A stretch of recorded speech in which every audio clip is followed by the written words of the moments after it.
How you doing?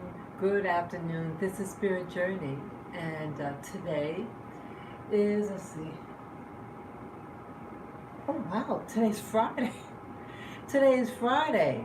Hello, Friday. Boy, I didn't. I thought it was Thursday. I'm glad I checked.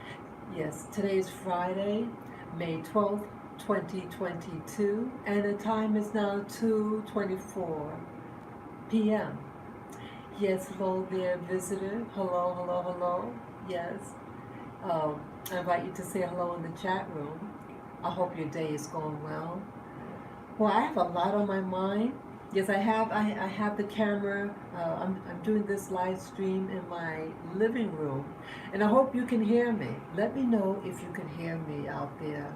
Um, you could just type a one for yes that you can hear me. If I need to put my phone closer to me to record, so you can get my voice, let me know. Okay? Yeah. So I hope your day is going well. Yes, hello. Afternoon. Yes, we're getting people out here. Yes, it's always nice to get watches on. Yes, it excites me and it makes me feel connected. You know, this whole video, this live stream that you see right now, is really about that connecting with other people and feeling connected. And when I feel disconnected, I feel down. And so, yeah, like this channel name, Spirit Journey. This is my spiritual journey, all right. And I'm trying to put pieces together. I'm trying to find, bring harmony and unity within my being. And looking outside around me is very distracting, and you could get pulled away from who you are. So this is really about trying to form a solid identity on who I am to myself. And what I can say is that one's identity is really shaped by their environment. And yes, in the United States of America, where I live right now, um, may make you think that your identity is purely your genetics or what your phenotype is, what your physical appearance, primarily your face and your coloring. But life is more complicated than your coloring and your general phenotype. And it could change in an instant, your identity, what you identify with, and how others identify you and perceive you. And so I'll be talking about certain things that's happening in politics, um, things, information that were shared with me, and it's getting me to think. Now today, like, I try to go out every morning and do my little walk with my dogs. And today, when I went out for a walk, I felt troubled in spirit. And I think like part of it is the things that I'm exposing myself to, over the internet. And it could shake, it could upset you. And I'm sensitive.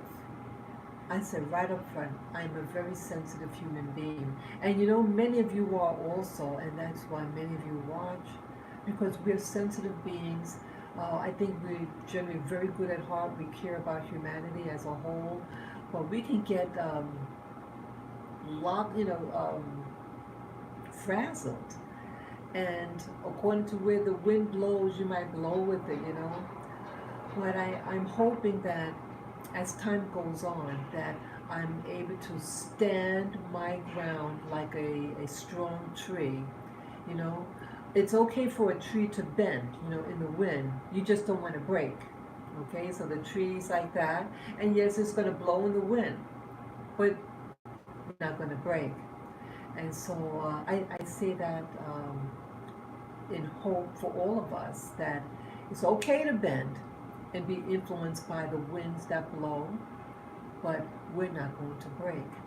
And I hope in this process that all of us we, whatever how we want to um, make sense of this world, may you find the peace in how you want to make it for yourself. Okay.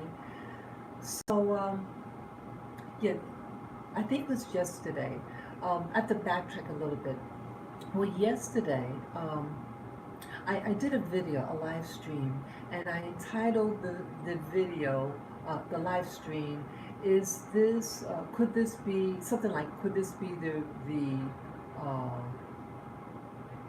what's really behind what I would call the Back to Africa movement? And in the process of doing that video, well, I found an interview. It was an old interview by Kerry Cassidy. Uh, Kerry Cassidy, she has a channel. It was pulled from YouTube. She's very controversial. She interviews all types of people, whistleblowers, just one of those, topics that's, politics that is very controversial. She'll interview them. She also talks about, I think, UFOs also. Um, I think some paranormal, but how it's affecting people, the underground bases that are around, those hidden truths out there. And she is an independent researcher, and to some she might be kind of controversial, but she did an interview a couple of years ago with two men. One of them passed away under mysterious means. Oh, what's his name? It'll probably come to me. But the two men are what they call super soldiers, and basically what that is, that these are individuals who primarily they're kidnapped. They're taken away from their families, and they go through horrendous torture, rape. It's a mind control. They do MK Ultra on these people, and also these people, they have a certain genetic pattern, certain lineage, and those lineages are exploited, and that by putting trauma to your human psyche, it brings out supernatural abilities. Something like the Jason Bourne movie series. They're like 5 Jason Bourne movies. Kind of something like that, but done over a long period of time. In the movie series, it seems to be done really short period of time, and it's not done generationally, at least to my understanding with regard to the movie. But with these so-called super soldiers, because of their bloodline / who they're related to, they seem to select from these family groups, and it's also believed that these family groups are genetically related to what they call the Anunnaki, the reptilian people, and they they they seem to be really they're taught to be ruthless and uh, not blink an eye to violence. And what they're used to do once the so-called program is done upon them, um, they're sent to do different types of what do you call it? Mercenary work. They're sent to many countries, and they are used to eliminate. I have to be very careful of what words I use, because I don't want this live stream to be pulled off the internet. So some words might trigger the algorithms, So they they'll go where they're told to go, and these individuals started to remember certain things, because they also put them through to try to make them forget. as a means of protecting the information that was obtained by these individuals. So they have them go out and do whatever what they're instructed to do, and then they try to erase their memory to protect the assignment. Um, so they're being interviewed by Kerry Cassidy, and she's in Project Camelot. Um, and in the discussion, one of the two super soldiers says something about Africa, and that again, this interview was done many years ago, and he shared information that a lot of the things that's happening around the world, and in particular the U.S., is a social engineering program. Is to influence people in order to control them and have them do what you want them to do. Good example of that is what's been happening in the past 4 years, especially the latter 2 years. Okay, it's May 12th, 2022, so you just count back about 4 years, and you remember for yourself what was going on in the U.S. around that time. You had a lot of riots and Black Lives Matter movement and all that. And so this guy, this what they call the super soldier, one of the two, is making mention that there is a social engineering thing, and that ultimately they want the secret governments, I'll call it like that. Their desire is to to remove much of humanity. And remember those Georgia Georgia stones, and in those stones, it has about that planet Earth should only have 500 million people. Now this planet has roughly 7 to 8 billion, that's with a B, billion people. So they want a mass removal of people. So anyway, let me get thoughts. So he said that with this social engineering, that they will, they have a target group, and one of the target groups that they want to influence is Black America. And this person that's given the information is a white man. I think he may have actually been born in Europe. He also stated that there's going to, I have my computer in front of me.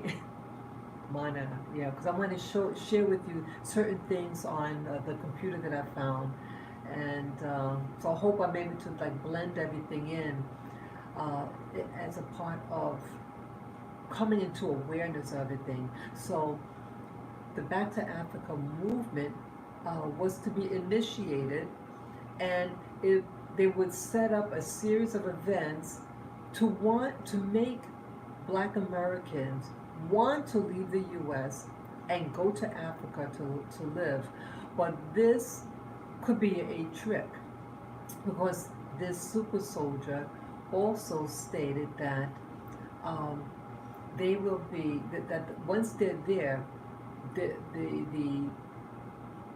hidden government, whatever you call it, wants to eliminate them. And those that they don't eliminate, he mentions about what they call, he used the term, extraterrestrials, ETs, that are actually living here, that they want to take some of black people and then sell them to other planetary systems. I know it sounds very wild. So two things: to bring them, to try to bring Black people from, of the diaspora, the African diaspora, and have us come back to the motherland. And once there, he also mentioned about our DNA, that they're going to try to get um, our DNA to you, what do you call it, genetic warfare upon us. And I think that's where, with this pandemic, as I call it, over the past 2 years, because of the jab that they want to put in your arm, that to some people they believe that the jab that many of us were given um, has some, well, I'm sorry, the testing that was done when they put that probe up your nose to get a sample, well, some people may believe that things are being introduced up into your nasal cavity, and plus the DNA sample that's being retrieved is so that they get a pool of our genetics. And so then you can, it's like studying your enemies, what's in their house, where all their stashes, so to speak. Imagine you have a so-called enemy. If you know what's inside his home and where it is, it's that much easier for you to get it. So by the system learning our genetics, they'll be able to make a weapon, a genetic weapon against our genetics to get rid of us. So when I heard that in the video with the interview by Kerry Cassidy of Project Camelot, I took a snippet of it. I recorded a snippet of it to share with you guys as food for thought. Is this part of the problem? What's happening? What could be happening? Why all this intensity of over the past 4 years, especially the last 2 years, this race, turmoil. It's stressing me out, and so this year and part of last year, I've been watching the internet a lot and finding videos of other black people, black men and women in America, and some of them have shared that they moved back to Africa. I'm excited for them. If they're happy, I'm happy for you. I mean for them. But I'm thinking, because a big part of me always had a racial identity issue, especially if you're aware of your genetics, but then you're living here in America. I was born and raised here. My parents were born and raised here, but I know part of my background, and it's always, I felt, clashed. It clashed like, I may not sound exactly like other black, what we call African Americans or black Americans. My accent is a little different than theirs, or ways of communicating is a little different. And so I always stood out. And kind of skinnier than many of us, just other things. So I was always aware that I was a little different. Um, but I still am classified, and my experiences is that of many other black Americans. And I think over the past 2 years, my interest in finding out about my roots. Yeah, I did my DNA also. But I'm fascinated with the interviews that I see online regarding those families, many women in particular. Many women are going back to Africa with their children. No, many of them no husbands, and they're selling their stuff and relocating to Africa. And so it's really sparking my interest. But when I saw the interview yesterday with the super soldiers, and I started thinking, hey, this interview was done many years ago, and he hit it on the head. This guy hit it on the head. So you start wondering everything else he talked about in the video. Okay, I think it was the video might have been an hour long. So a viewer of mine who saw the video that I did the other day uh, wrote me a private message. And that is what's sparking me to do this live stream. And again, not going to mention names or anything like that to identify the person, but I appreciate, and if you're watching this video now, my friend, I appreciate you sending me that information. It is an eye opener, and it's, see, a lot of us hold information, and, but see, we need to get information out to protect one another because we don't want to fall into a trap. And again, it's about perspective to have a fullness of information, and so you can make your own decision for yourself, your and your families, your loved ones. So what was shared with me was this particular person had the opportunity to go to an a West African country.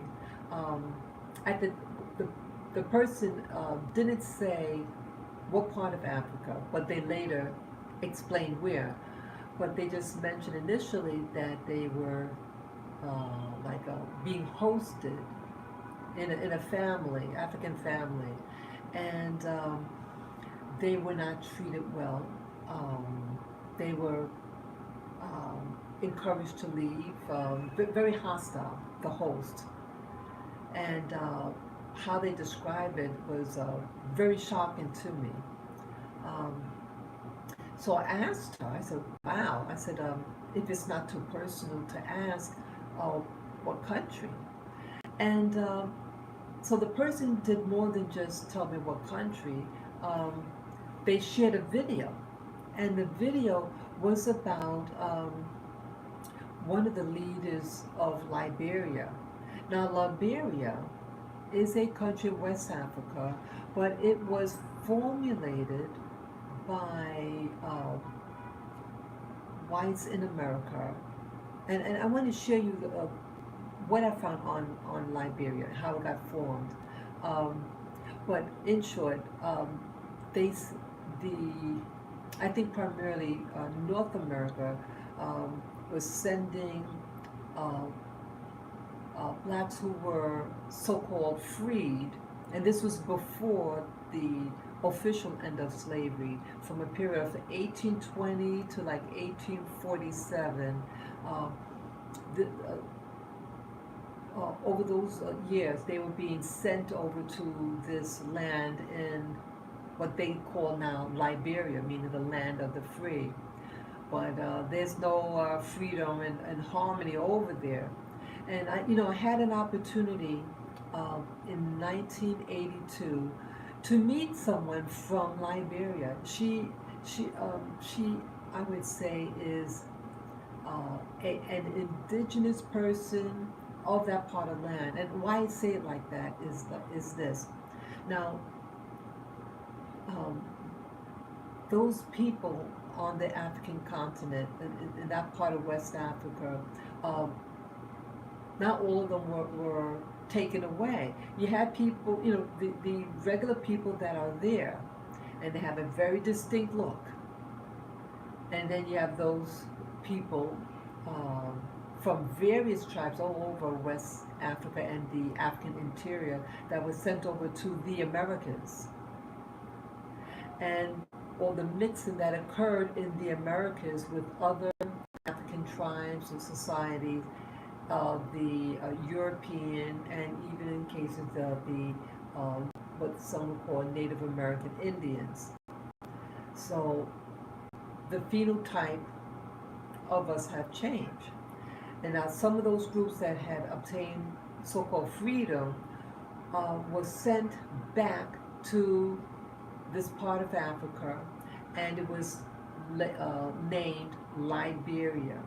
Oh, and so there is a distinction in looks. It's like night and day. It's like if I go to Europe, I'll stand out, right? So it's the same thing in Africa, that Africans know what indigenous people from there look like. And even if someone is mixed with the indigenous, there's also the non-indigenous, and it speaks loudly, so to speak, in their phenotype. And so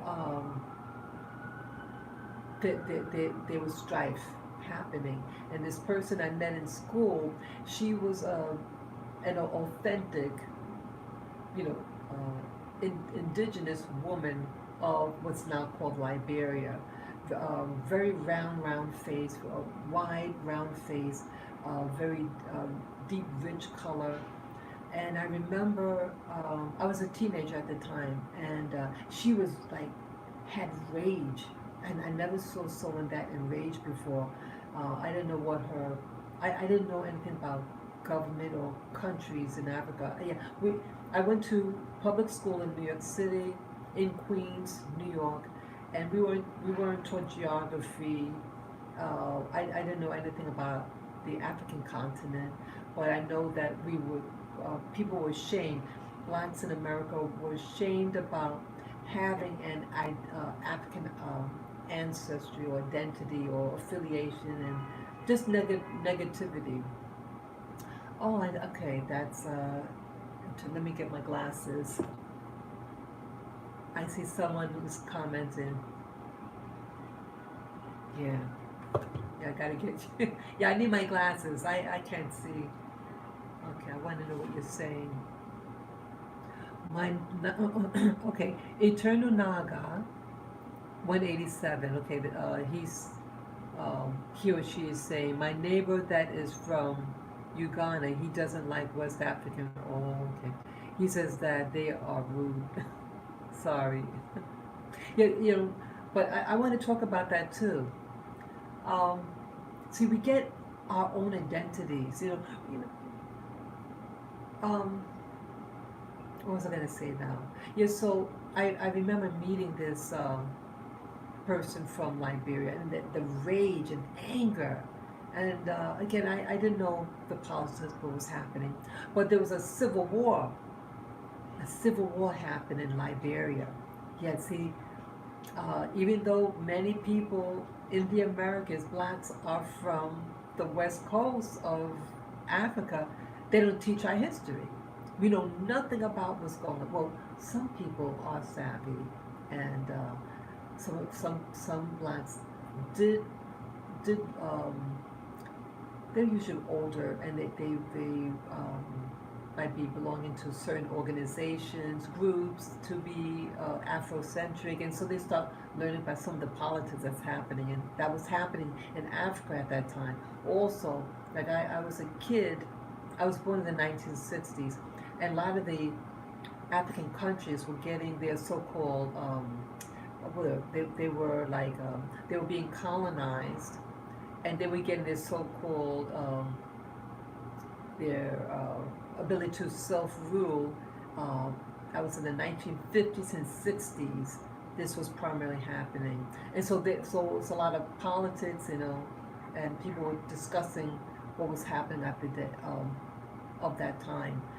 So okay, so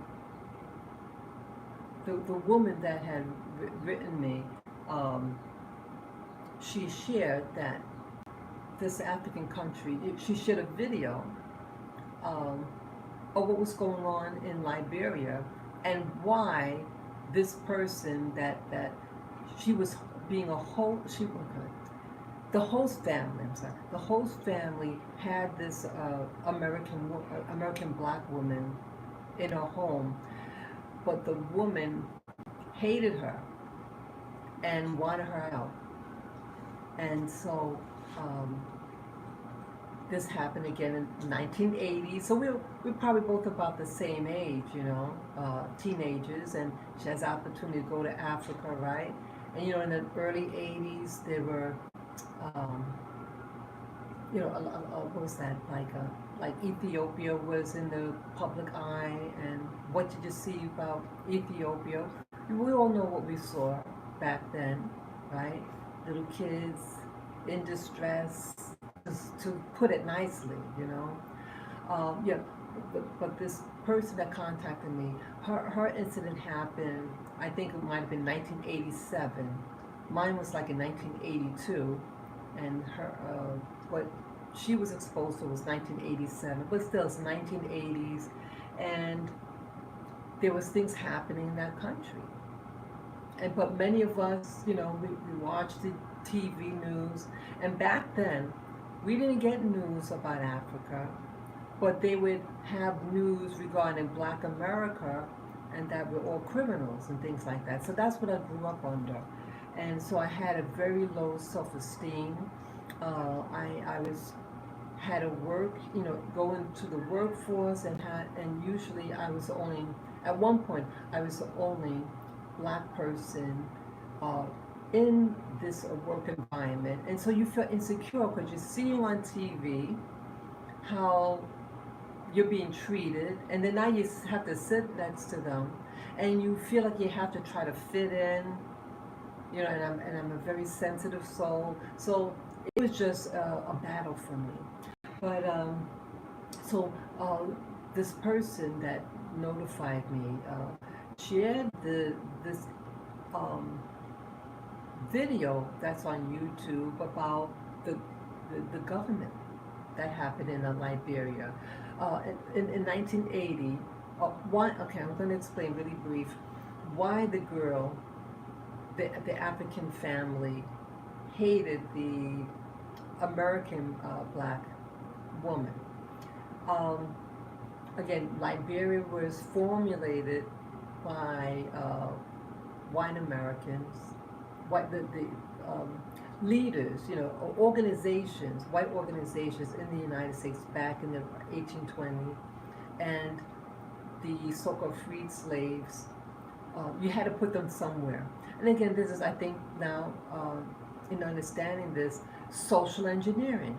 So you have a growing free class of people, of black people in America, and they don't want them to influence the black slaves here. So let's use them to harass the African people in Africa and let them rule. So again, you have someone who used to be a slave, and now when you give a slave power, you think they're going to be nice? And you look different? You don't look like a pure African? Just like if I want to go to Europe, so I'm half European, let me go to Europe to live. Well, I look just as different to a European as me going to West Africa and say, well, I'm really one of you Africans. Do you understand what I'm saying? I want to try to talk in terms that you can relate to.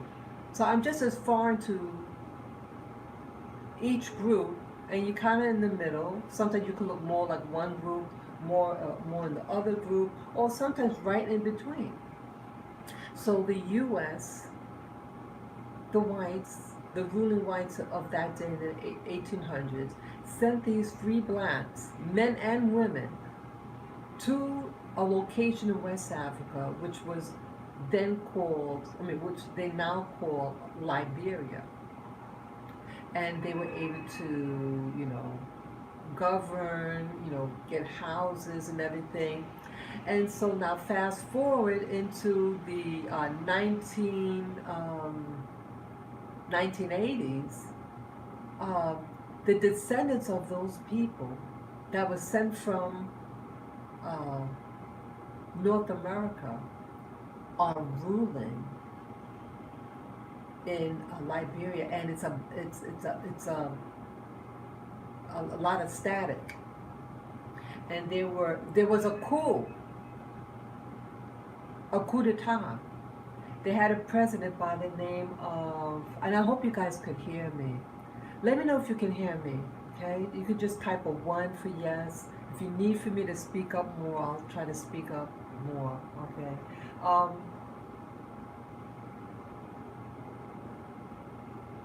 Okay, okay. You had a leader of the country.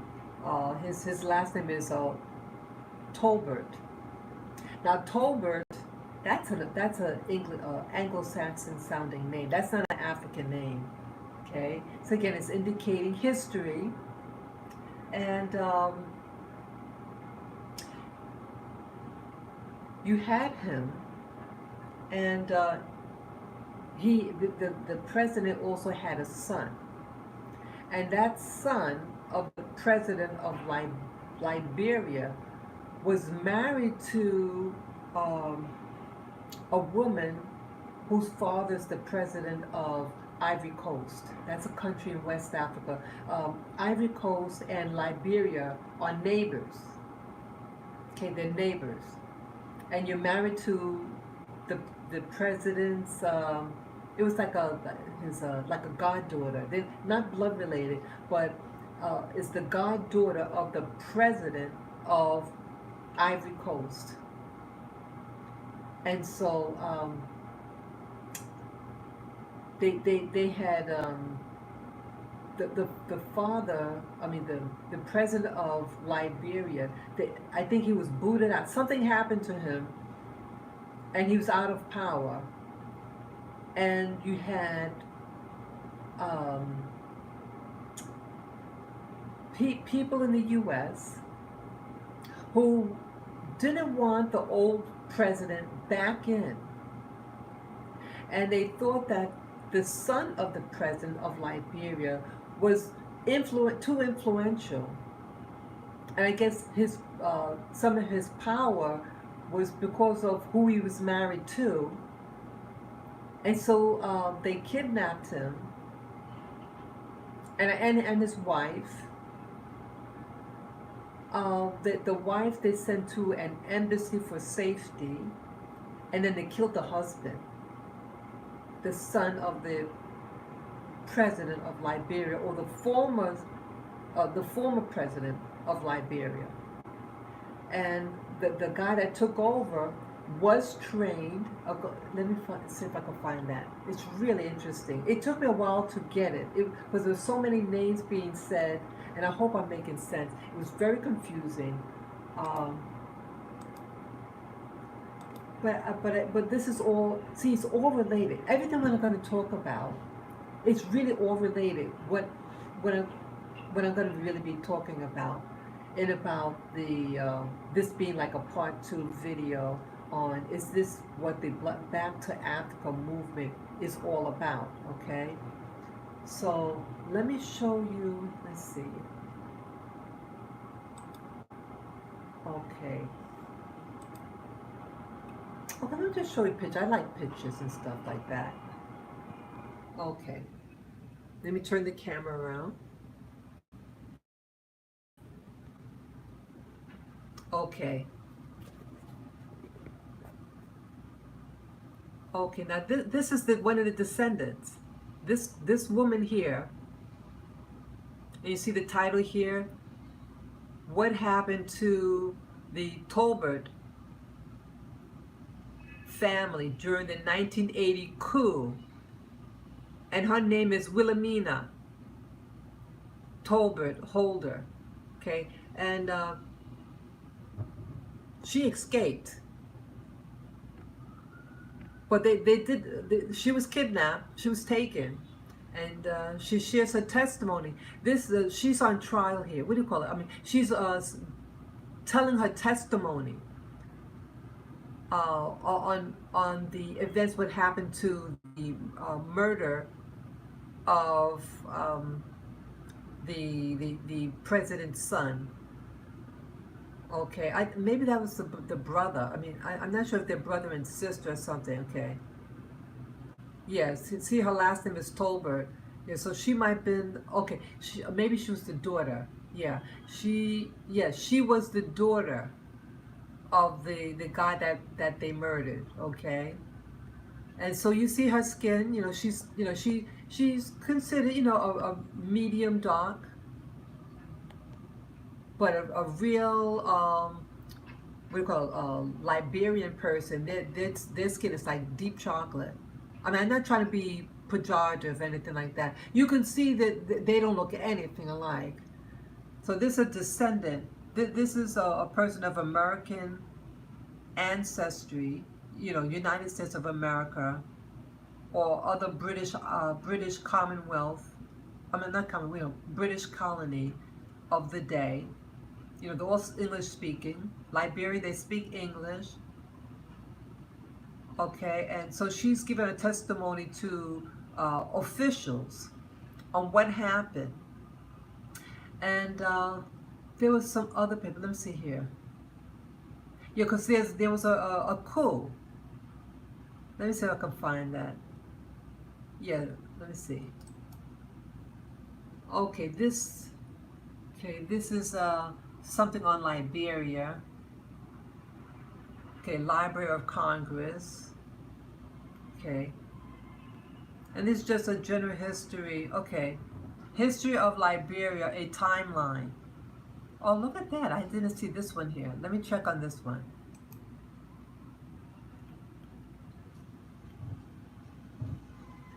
See, I'm giving you this information. I hope you can hear me.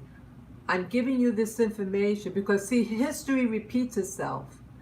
See, a lot of people are leaving the live stream, but this is important because this is now. I mean, what's happening is just repeating itself, whether you're a slave now or you just oppressed or whatever now, and then you want to leave.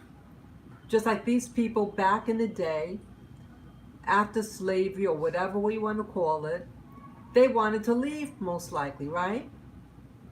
But they went to where the government wanted them to go to, and ultimately it was for them to be used as a tool for their oppressors to oppress the local population of that country. It wasn't for their benefit.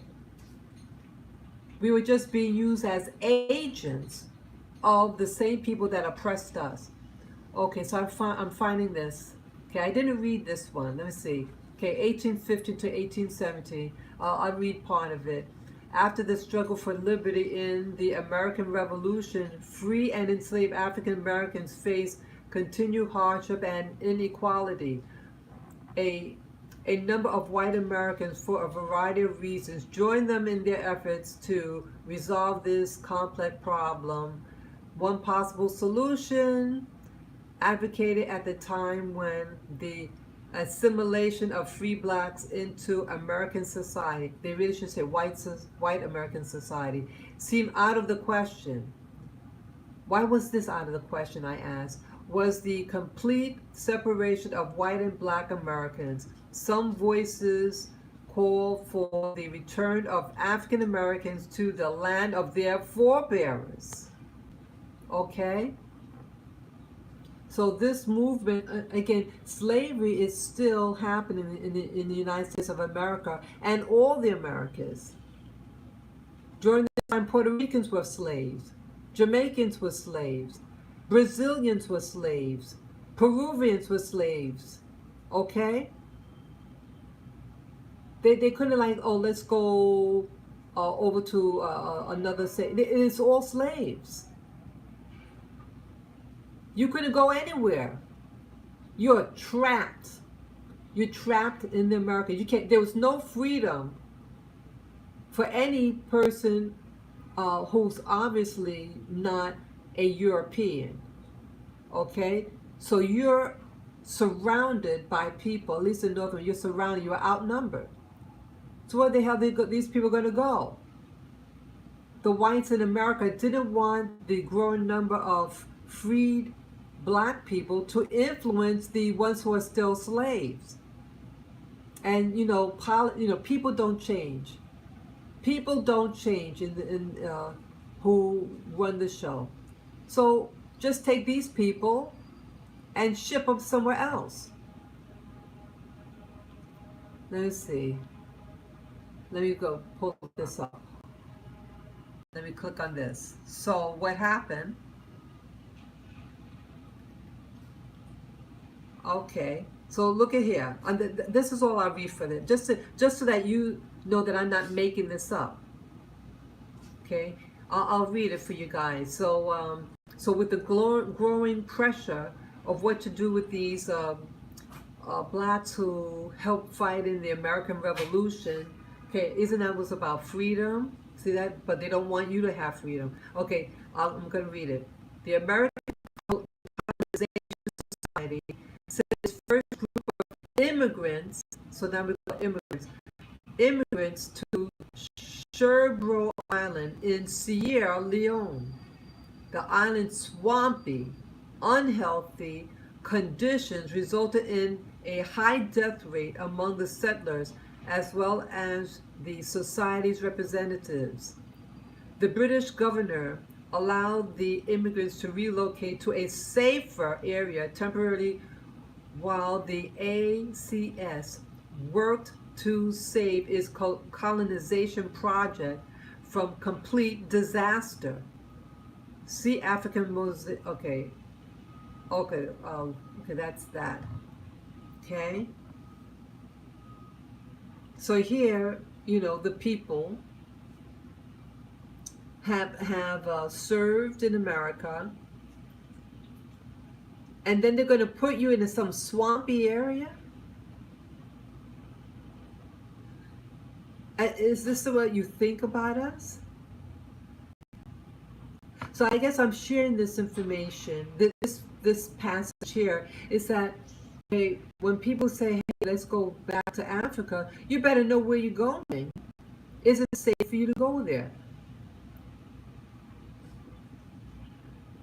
And this is, they're not even saying here that, they did an experiment like this.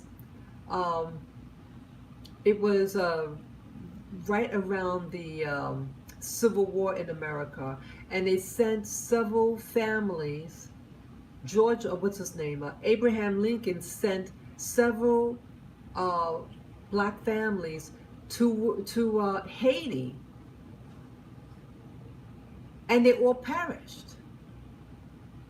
They didn't care. They just let's just get them and just swoop and just put them there. And most of them died. They weren't equipped. It's still a foreign environment. And just because you're a so-called black person doesn't mean you can fit in any environment.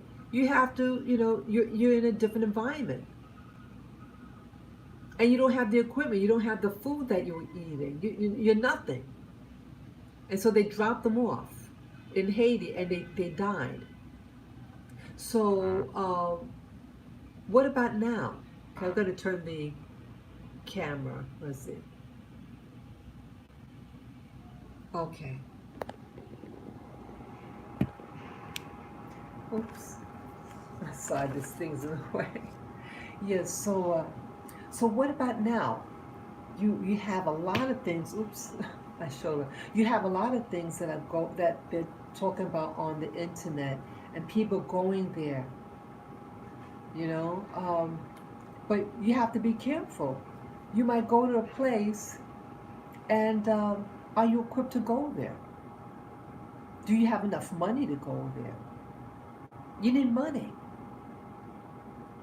And so some families might go there, and they find they can't thrive there because they're not prepared. They don't have enough money. And it's a different system there. So let me just look at here now. So I thought that information was important because, see, sometimes you might have the right heart behind something. Sorry. You may have the right heart while you're doing something, but someone else could use you to do their dirty deed, to destabilize, and that seems like what's happened in Liberia.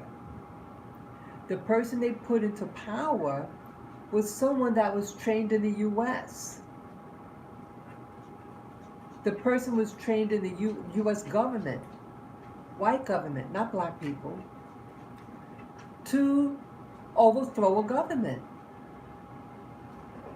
And if you look on the internet, the photo, I'm not even going to show the photos.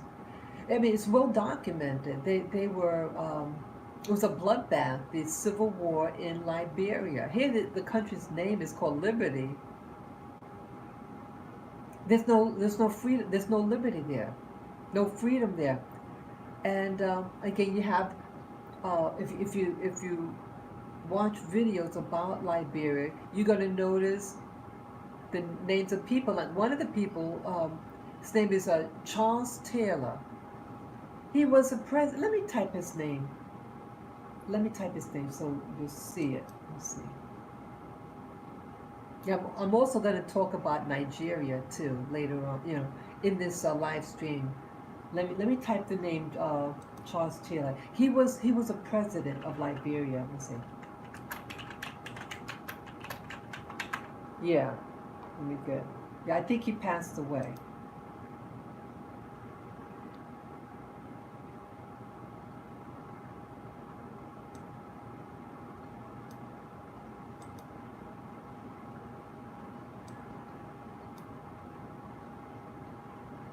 Oh, I did forget something. Like the woman that contacted me about why what prompted these women that she stayed with in Africa, why they wanted her to leave. Um, one of the people that was okay, one of the leaders there, they what's it called? Also, I don't want to give the wrong name, but it was someone that was supported by the U.S. government. He went to school in the U.S. American school, and some type of embezzlement happened, and something like there was a trial for his embezzlement, and then he escaped. I think it could have been the same guy, Tolbert, and he became a president. Yeah, it must have been him, Tolbert. Okay, there was Tolbert, the president, and then Tolbert also had a son, and the son they exterminated. But it was some type. My person that contacted me said that there was some type of embezzlement.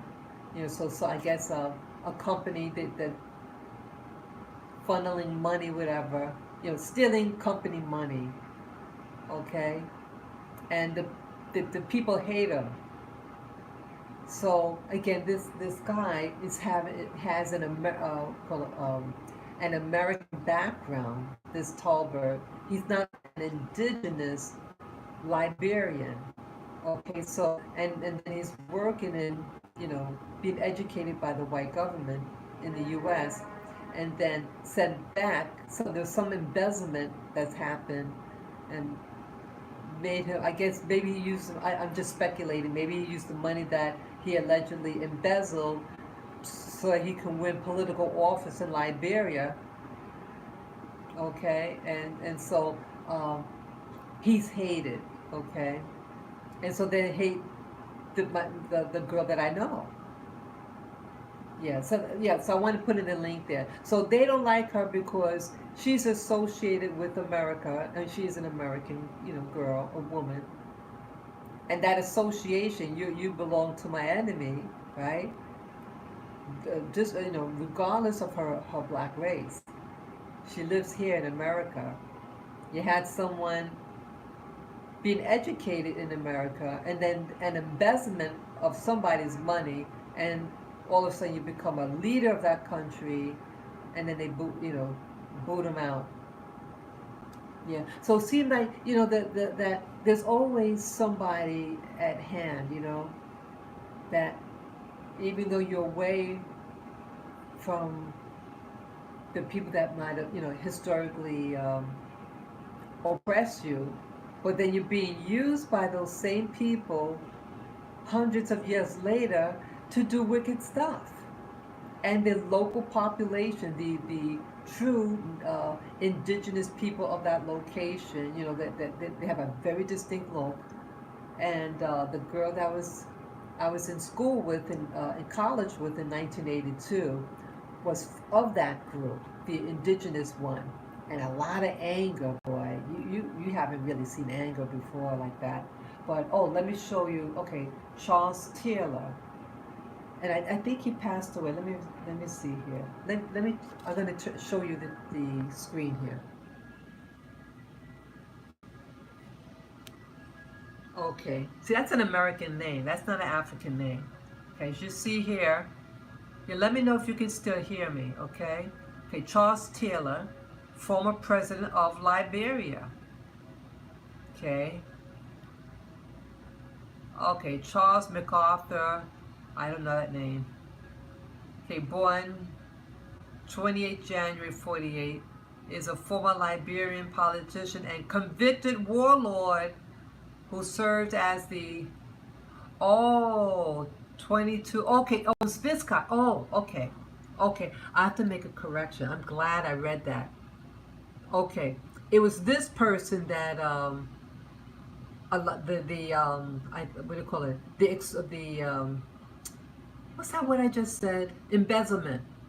This person, because the person said they're the 22nd president. And so, as you see here, he's the 22nd president of Liberia. So, yeah, so was it my mistake? I said Tolbert. My mistake. Excuse me. Not Tolbert. So, she didn't want to give the name of the person, but this is the guy. He allegedly did the embezzlement, and then he escaped and went back to his country in Liberia, and he became at that time the president. So they couldn't touch him. Oh, criminal penalty. See that? 50 years in prison. Years active, 97 to 2003. He was apprehended. See that? He was apprehended in March 29 of 2006. See that? See, I think this is what he looked like. Let me click on. Yeah, I knew the name. Knew of the. Let's see. Oops. Okay. Charles Taylor. See, he doesn't have that round face. See that? And he's kind of pale in comparison to a real Liberian. Okay.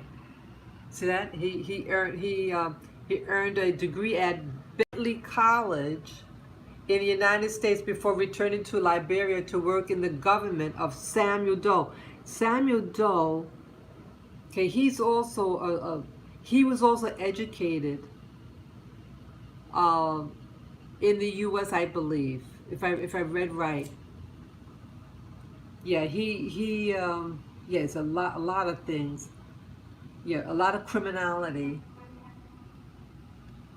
And there was something else involved. They had an organization called the, oh God, let me get the name. Let me see if I can find. You have the African Union, but you have another thing called the, let me see if I can find that. Let me turn it around. Yeah, there was something else. See, everything's going to tie in. And it's not by accident these people went to American schools. What was that? I have my little sticky notes. Yeah, they made a distinction between there's an AU and this other organization. Let me see if I can find it. Yeah, because there was strife. Oh, okay. The former president of Liberia, President Tolbert, and his son, they were members of this original group of. It was. It's 3 letters long, but it's some acronym. But in essence, all the countries of Africa, the leaders of Africa, there were about 53 or 54 members, leaders of Africa, was belonging to this organization, and they're supposed to come together and bring unity. And so the U.S. didn't like that, and so they wanted to destabilize it, and so they criticized President Tolbert and said that he doesn't know how to do his job and all that. And his son had influence. Again, his son is married to a leader, a president of one of the countries, that their neighbor, Ivory Coast. And so having that type of relationship, be married to someone who's a president, so you have two presidents, two families of presidents, and they don't like that. And so they don't want that unity and strength. And so they got rid of him. That's what's happened. They got rid of him. And then they put in what they call the AU. And they said the AU, they said, like, someone wrote the difference. Someone asked the question, what is the difference between the AU and that other African organization? And they said that the other African organization is all the political leaders and stuff of Africa, while the AU represents the people. What does that sound like? Doesn't that sound like communism? It's all about the people, right? Why overthrow an organization and you have all the leaders of Africa belonging to it? And they said, well, we're going to remove that and put in the AU, which represents the people. Wow. But who did that? Well, the U.S. was involved in that. The U.S. And who knows who else. So, yeah, things are just, and they call them warlords.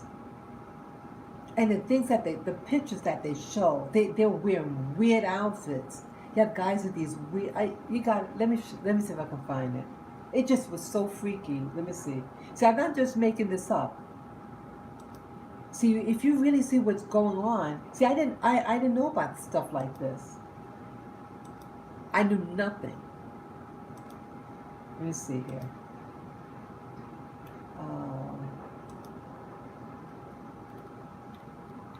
Okay, I'm gonna type in like Liberia war crimes. Okay.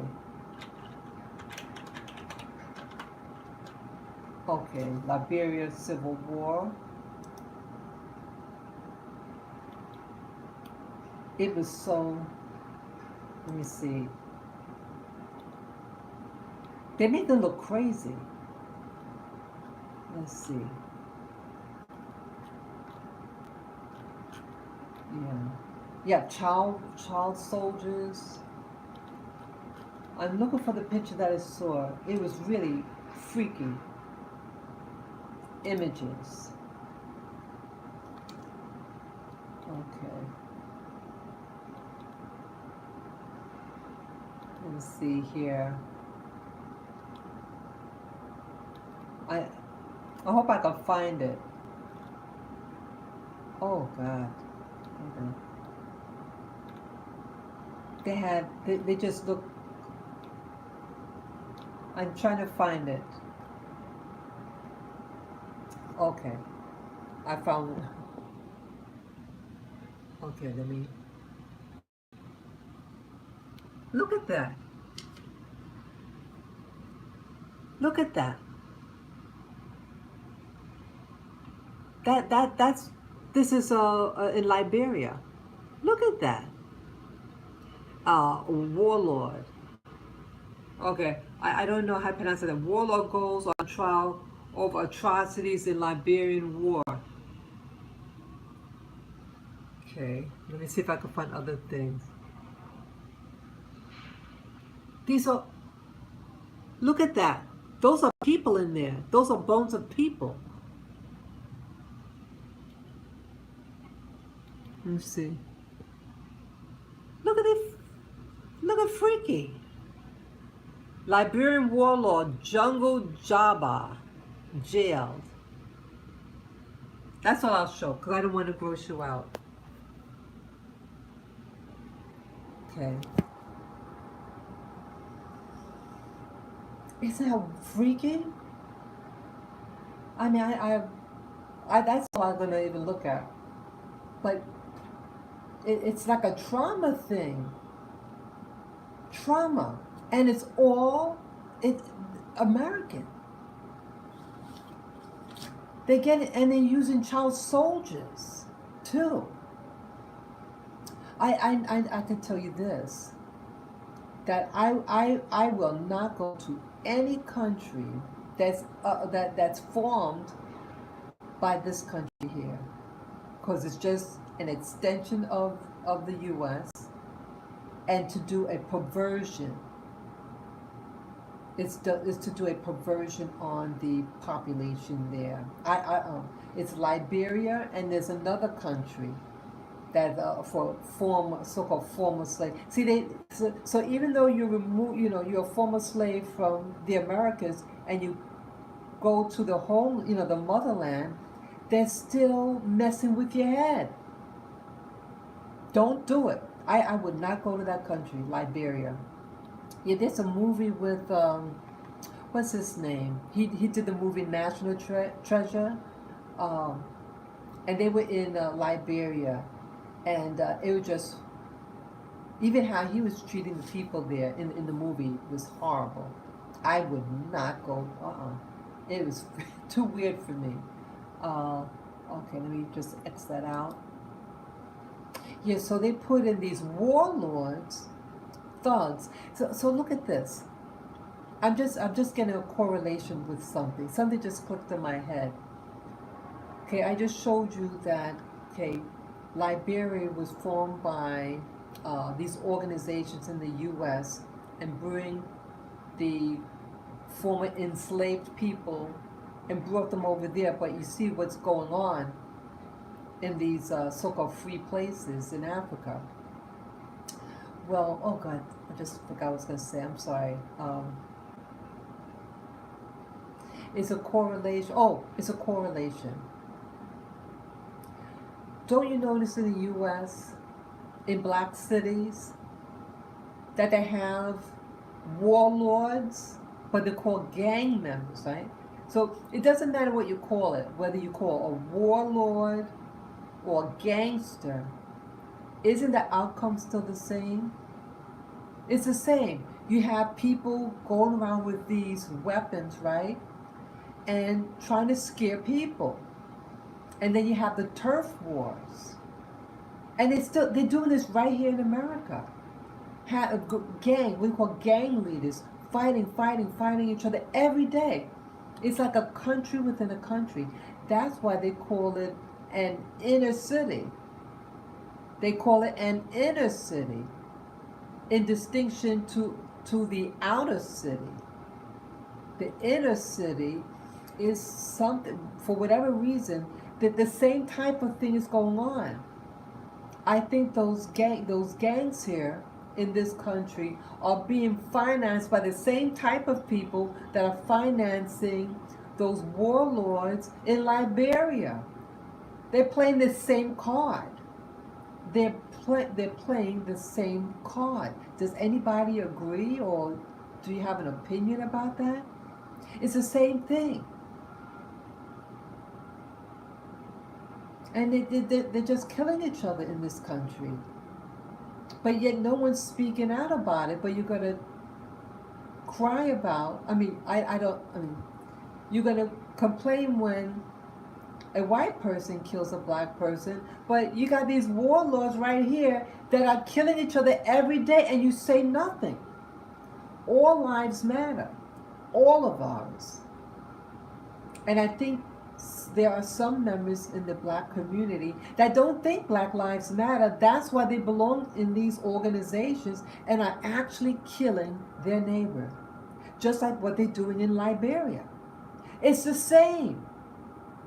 It is the same. This is just something that just came to me. Same. Whether you're in Liberia or other so-called countries formed in West Africa for the free slaves and all the chaos and killing going there, and right here in America, in all the major cities, Chicago, New York City, Los Angeles, you know the names of these cities, and it's just havoc. They're being instructed to do that. And who sits back and laugh? Well, those same people in government. The same people in government. And Obama didn't do a damn thing to help you. Right? Did he ever go and visit these places and say, stop the fight? But you know what he did do, Obama? Obama did, because Obama allegedly, his father is from Kenya. He goes to Kenya and starts telling the people in Kenya that they should embrace homosexuals. Now again, I'm not trying to criticize people's preferences, but you're gonna go and you're allegedly American, and you're gonna go. Either he physically went to Kenya or he sent representatives to warn the people of Kenya, the government of Kenya, that they better stop harassing people of the alphabet soup community over there.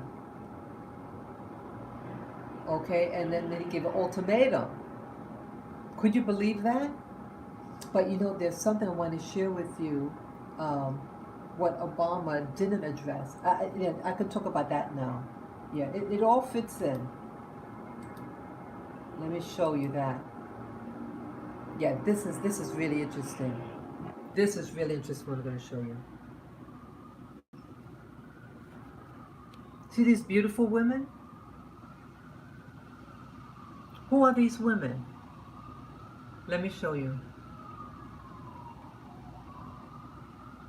Okay, Nigeria kidnappings. Chibok schoolgirl returns home 7 years on. Okay, as you see, this was written in 2021. Yeah, August 2021. Okay. These are some of the women that were released. It says here, more than 100 Chibok girls have been released, but many are still missing. These are beautiful women. And I love their scarves.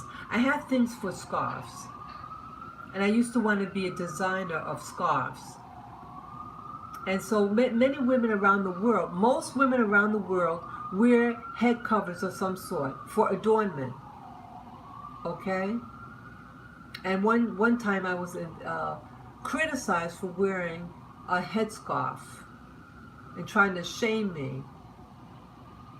Right here in America, and it was a family member. People, there's so many things that people could criticize, but yet people are more interested in what you're wearing, but they don't want you to look pretty or tap onto your femininity, and they let these perverts out in your land to molest, rape, and do horrible things, and then not criticize. But you're going to criticize me for wearing a pretty scarf. It was about 13 years ago, but yet they never criticize the pervert that had harmed me, and I was shamed for speaking out. Women start speaking out. See, I realize people don't like it. We're energy beings, and sometimes our energy doesn't match other people's energy, even if they're family members. They call it like what they call the black sheep of the family. Well, maybe I'm the white sheep of the family. There are people who aren't like, for whatever reason, and no matter how they try to like lift themselves up out of poverty or despair, whatever, they're going to criticize someone wearing a headscarf for their adornment, but say nothing about people who do harm. These girls were kidnapped, and kidnapped by an organization. Yeah, I wonder whether any of you people out there remember this. See, I remember this because at the time, like I had just graduated from college, and I wanted to go away, but I couldn't go away immediately because I started to get a health crisis. There was something going on with my health. It was panic attacks. I was getting panic attacks, and I didn't understand what was happening, and anything could trigger it. And so I didn't feel safe going overseas, and something happened to me, and you know, so I postponed it. And then so this is like 2 years later in 2014. Okay, so I thought, hey, maybe I'm feeling a little better. Maybe I can go. And then this thing happened. Okay, so look at here. More than 100 Chibok. Oh, I read that. Okay, right below it said one of Nigerian schoolgirls seized by Islamic militants Boko Haram, that's the name of the organization, from the town of Chibok in 2014 has been freed and united with her family. Okay, this is her name, Ruth. I do not pronounce her name. Okay, but Ruth. She was released, and guess what? She has 2 children from that wicked man. And look at here. More than 270 girls were abducted in Chibok. Chibok, again, is the name of the town or the state. Okay, it's in northeastern Borno state. Over 100 of them have since been freed or managed to escape. Okay, so what that means is almost 300 girls were in school one day, and then they all get kidnapped. Only 100 of them were freed.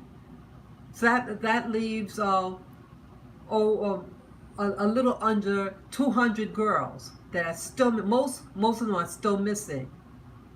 Let me read you this. I want to not read you. I want to show you this video. Okay, this is the girl. You know what young women have to go through. Okay, so they gave us a choice to be married or to be a slave. What was that?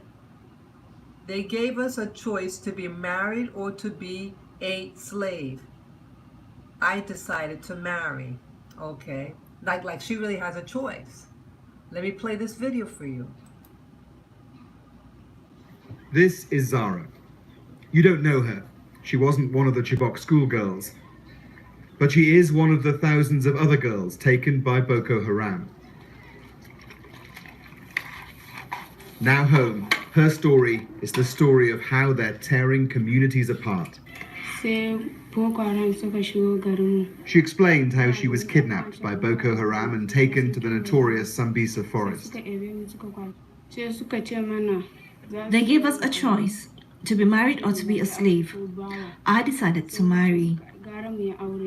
What did getting married involve? We lived together. I became pregnant for my husband and gave birth to a boy called Usman.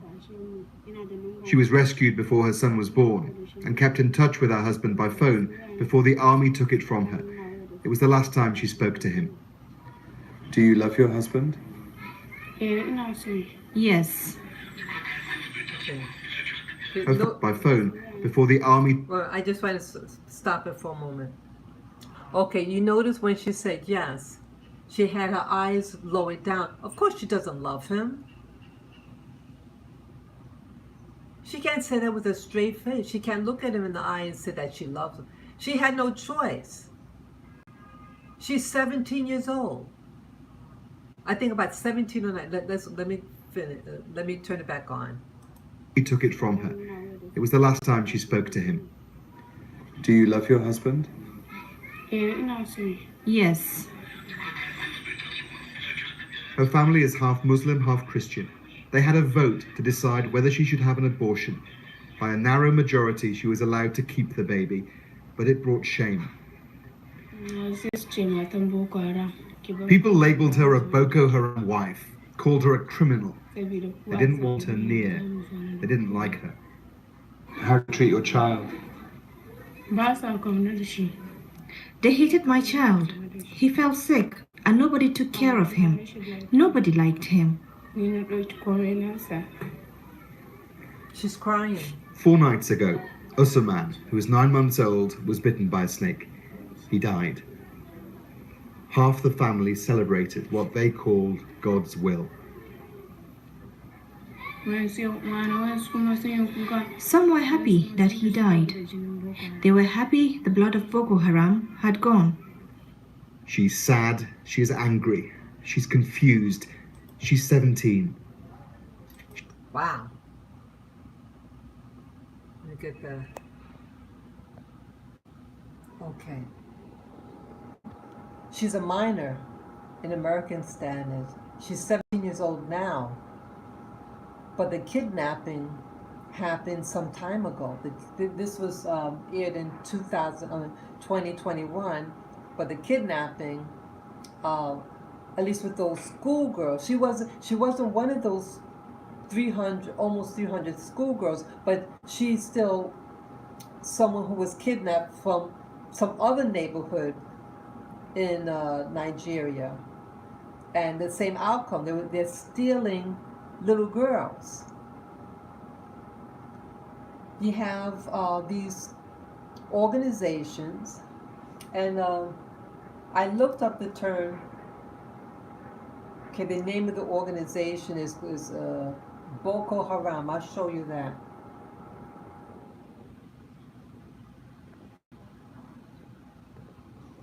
Okay, Boko Haram. Okay, they give like they call it a terrorist organization. They're situated in Chad, Niger, Northern Cameroon. Okay, it's Islamic. It's an Islamic. Okay, the founder is Mohammed Youssef.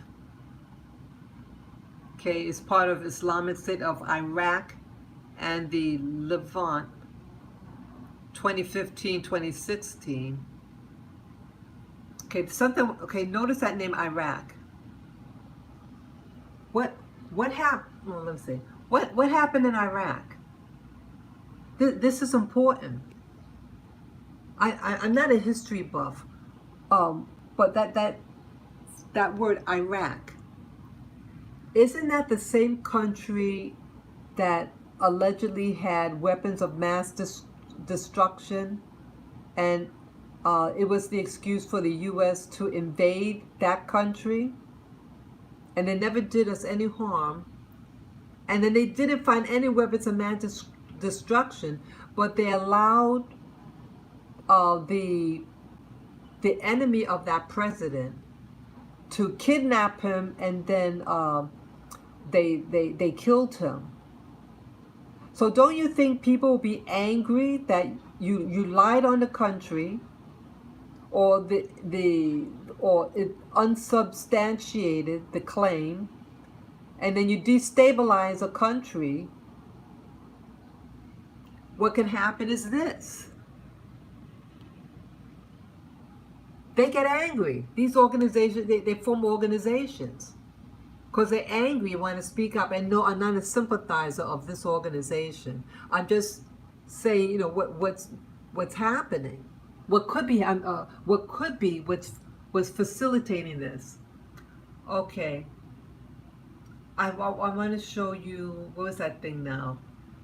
I wanted to show what it means.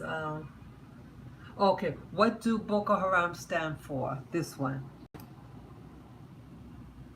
Okay. The term Boko Haram, which translates literally to Western education is forbidden. Who's a Westerner?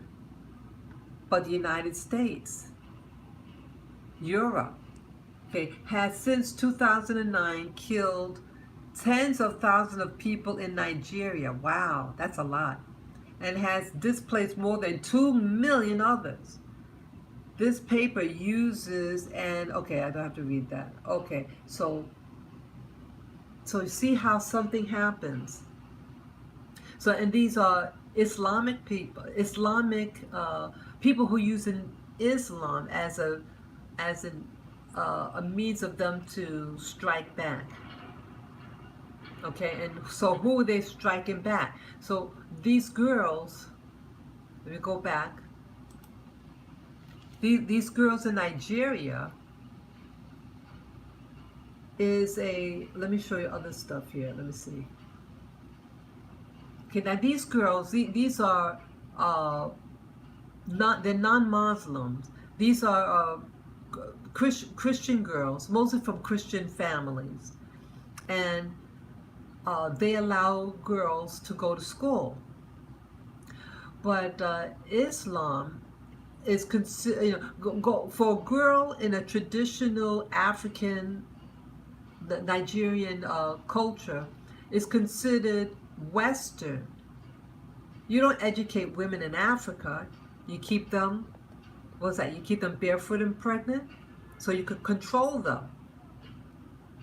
So they're attacking communities in Nigeria that have a bent towards what they call Western. And as we learned, that Boko Haram, that's the name of that terrorist organization, means Western education is forbidden. Translating, women are not to be educated. Okay? Western education is forbidden. So a way of breaking the bonds is to educate your women. What's the best way to oppress women? By denying them education. Because we all know, in general, the higher your education, the higher your pay. But if they don't want these women to go off to some big town and make money, you got to stop that. So you dumb them down. So you could control them. Control their destiny. Some religions don't believe in the education of women because they want to control you. You notice that all this thing, the Abrahamic religions seem to promote this. That the education, or for women to even speak of this, if you read certain scripture, that women weren't allowed to teach men. Women weren't allowed to even teach in general. There's hatred being spoken in the Bible, in scripture. Now again, if your religion, whether it be an Abrahamic religion or not, it's your choice. If that religion serves you, you serve it. But is it serving these girls? What's happened in the country? An organization that says, again, that Western education is forbidden. So much that they're going to go and kidnap girls. And what happened to that girl? She's given two choices. Either you be a slave or you become my wife. Now what's the what if it's something, if she would have asked, well, what is a slave and what is a wife? And what is distinguished between the two? Because in Africa, in these ancient, it's going to be these original cultures, or maybe it's not original. Well, in this particular culture, I have a feeling that to be a slave or to be a housewife is the same thing. So what about Obama in this? Okay. Let me see what else here. Okay. Okay, the secret diaries of the Chippo girls, yeah. Yeah, this is modern day Africa. This is something from 100 years ago. Look at that. The town that lost its girls. Look at that. How old are these girls? There was a picture of one. Hope I can find it. Let's see. Let me click on that.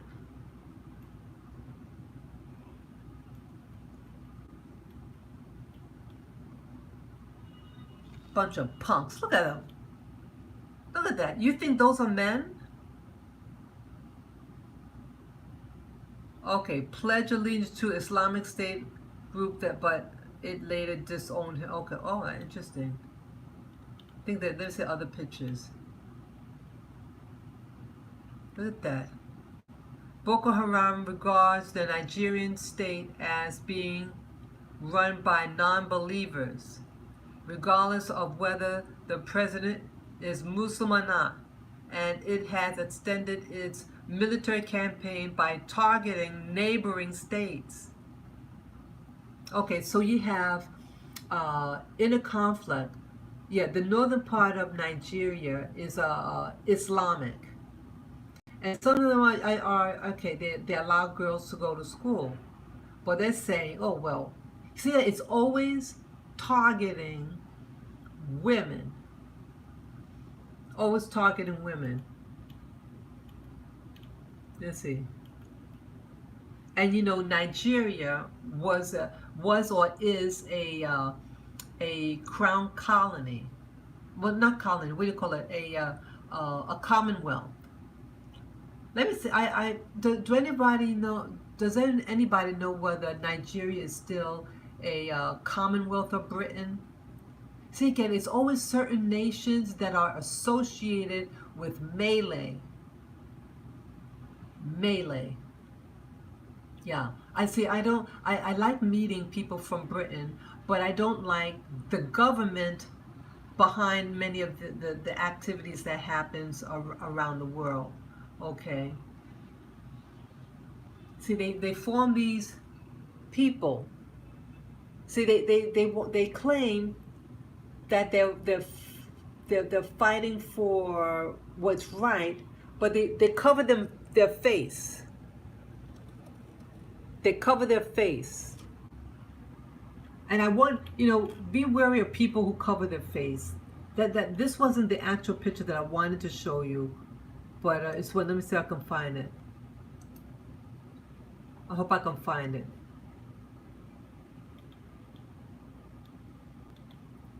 Okay, this person, okay, I guess this person is a young woman. Okay, so I guess she wrote kept a journal about what happened in school. Mass kidnappings of children in Nigeria have been making global headlines recently, and this has been hard to watch for a young woman who was abducted in an infamous attack on a school in Chibok. Okay, her name is Naomi Adamu. This is a modern day woman.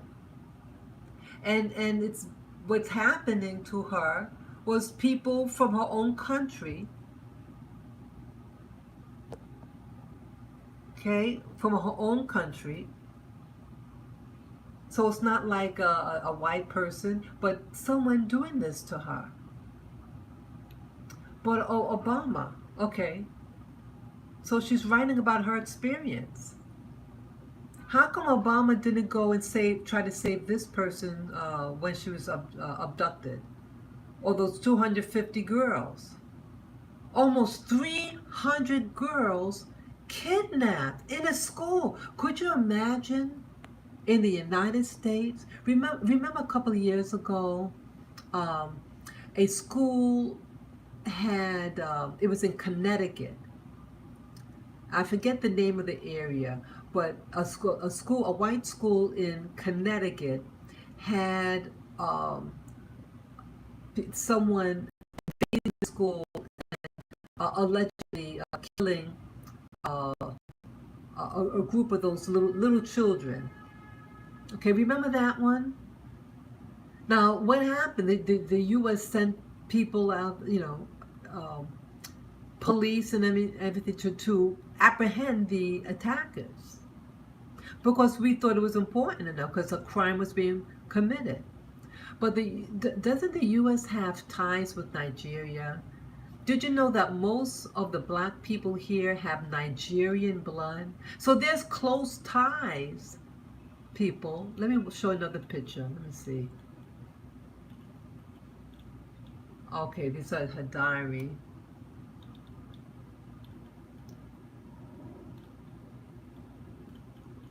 Okay, let me see here. These are young girls.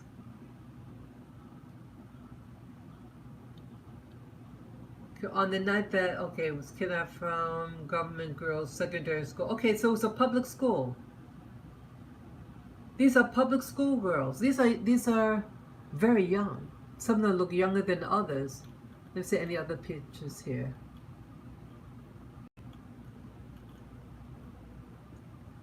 See that? So it's a government school, public, what we call in America public schools. And then it was invaded by a bunch of grown men with masks on. Oh, and as I said, what I showed you earlier, let me see any other pictures. Empty town. It's all empty. Okay, she's 19 now. Okay. She wanted to get a degree and follow her interest in business. She helped out at her mother's stall selling cakes and was great with customers. Okay. They were taken. See, they're afraid of change in this part of Nigeria. They're afraid of change. They belong in a faith system that wants to oppress. Could you imagine oppressing your own mother? These men. I wish I could find that picture of this guy. The guy. Oh, look at that. They shot. See, it's hatred. Look at that. Government Girls School Secondary. Okay, Government Girls Secondary School, Chukba. 276 girls were kidnapped on 14th of April in 2014, and 219 are still missing. So if the U.S. could invade a country that allegedly has weapons of mass destruction, and it wasn't weapons against us, or was it? But either way, wasn't it a weapon of mass destruction that destroyed this school for girls? See, they believe that, you know what I think? They believe that if you educate these girls, they would go to Europe or America and bring in the customs of the Western world, but they want to hold on to their traditions of what they were brought up in. But see, if you have a smart woman, you have to have someone teach you the children, right? Risk of military intervention. Oh, look, here's something. Look at that. Michelle Obama hashtag. Oops, let me go down. Michelle Obama's hashtag quest to rescue Nigerian girls. Okay, this was 2016. So 2 years after, because again, the thing happened in 2014 of April. So 2 years passed that Michelle Obama, said something. Phony.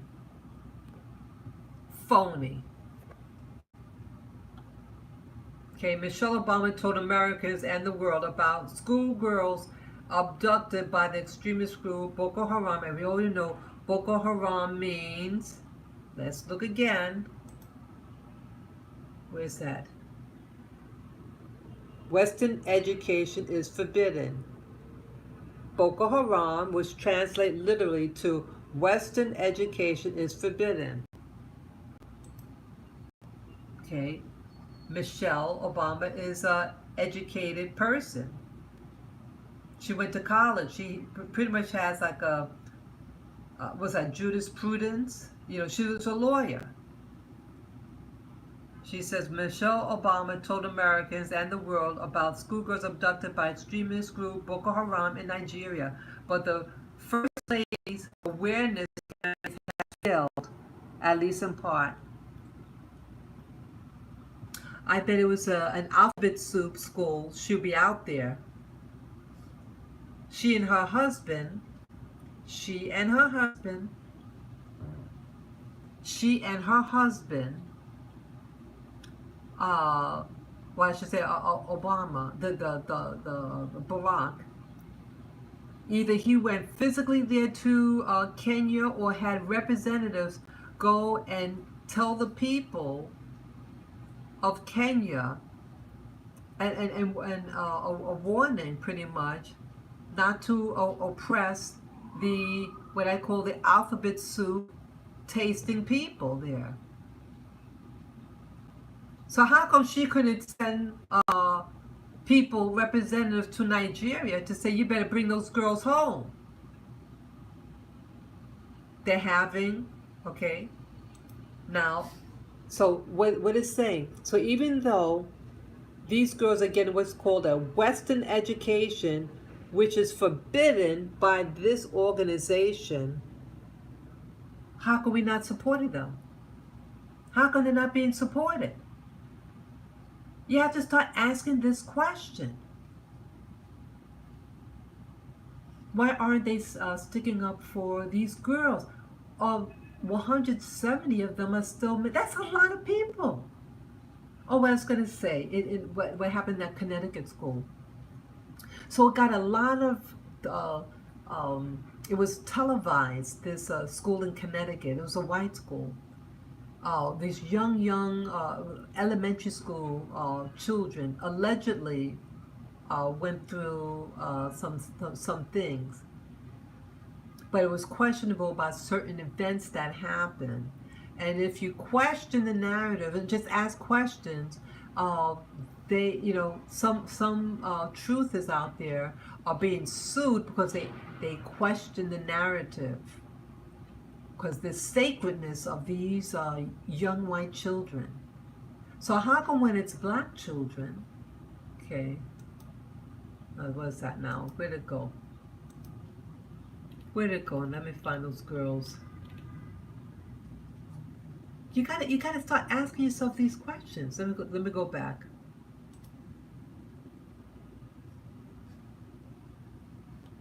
So look at these girls. Could you imagine you mothers? Are there any mothers out there? Are there any? Okay, she wanted to be, her favorite subject is math, and she wants to be a doctor. There are a lot of Nigerian doctors out there. How many black doctors, black American doctors are in America? I'm just asking. I'm a veteran. And I requested one time, I'm a veteran, and I went to get a doctor. I needed someone to fill out a form, a medical form, for me to get those dogs for emotional, for emotional comfort. So you need a psychiatrist to fill out the form. So they asked me, they said, "Oh, do you have a preference?" So I said, okay, yeah, because they asked me, so I asked them. I told them. I said, I would like a Black American psychiatrist. And they got angry with me, and it was a black woman that got angry with me, a Black American woman. She was a psychologist. And she's the one that asked me, because I needed a psychologist is not a medical doctor, but a psychiatrist is, and it was a psychiatrist that was needed to fill out the medical form so I can get this particular type of dog, the credentials on the dog, so I can bring the dog with me in certain public situations.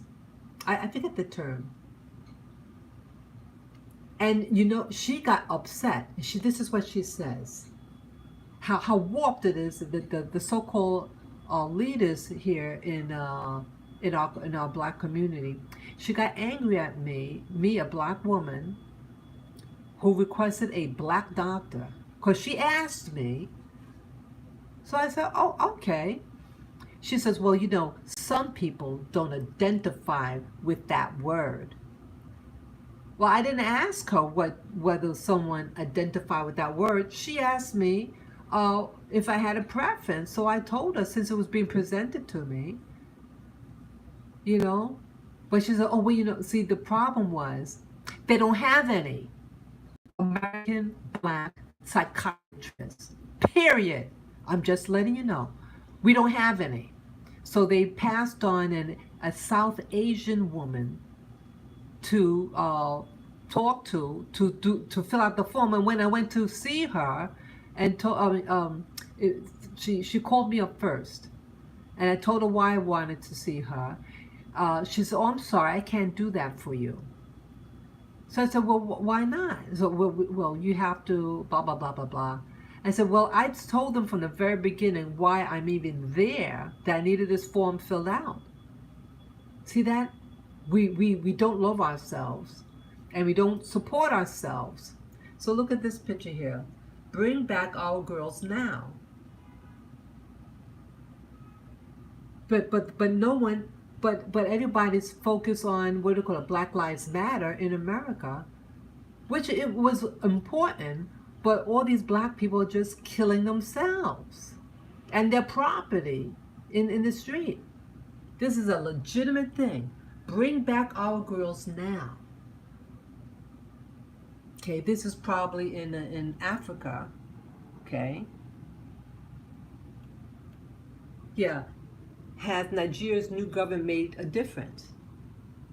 Okay, Ayesha Griman was 17 when she was kidnapped. Her father says she refused to get married while she was at school, though she was asked.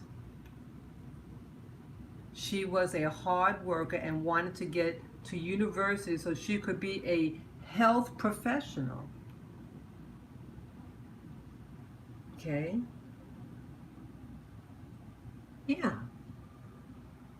See, I guess in certain countries, see, getting married is slavery, really. For a woman to get married in certain countries around the world is really slavery, glamorized slavery. When you can't, you know, you have a choice. Oh, do you want to go to college or do you want to get married? Why can't you have both? But see, they don't want these girls to have an education because then you won't need to get married. These young girls get married because they don't have they wouldn't have the tools to get a job. So they rely on usually they get paired with older guys, right?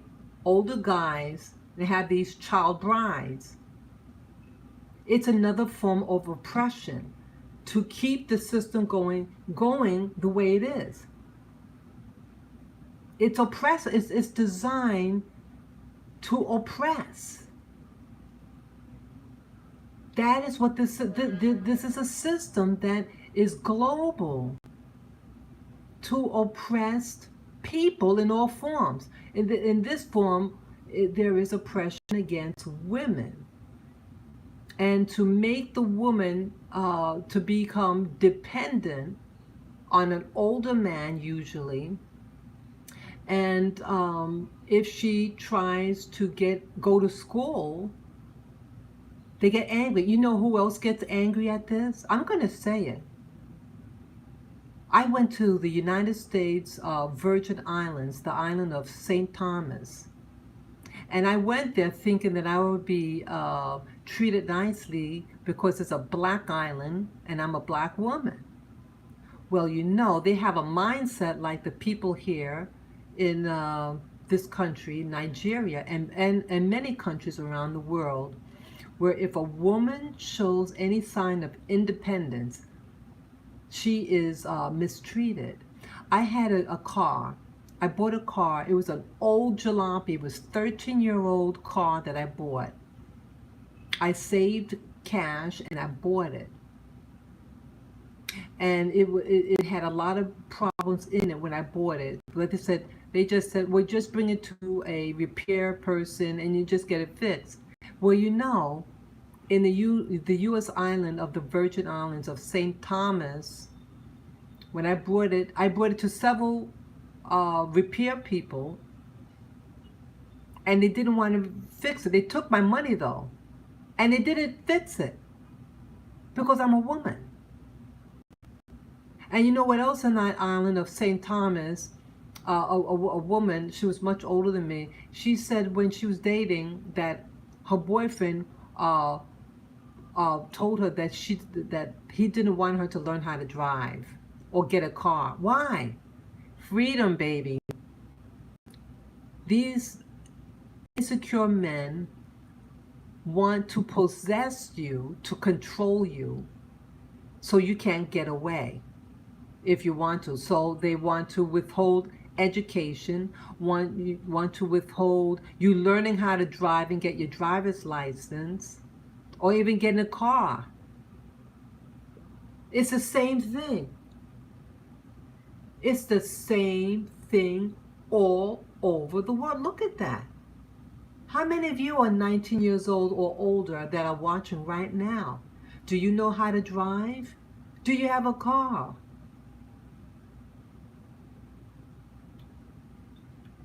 Did you know that some men, let's see what else here. Okay, she's 21. Okay, this woman, okay, she's the oldest. Okay, it says she wanted to join the army or the police and was involved in the girls' brigade in the town. Her father says that whenever it is raining or dark, he closes his eyes and tries to imagine where oh, she's still missing.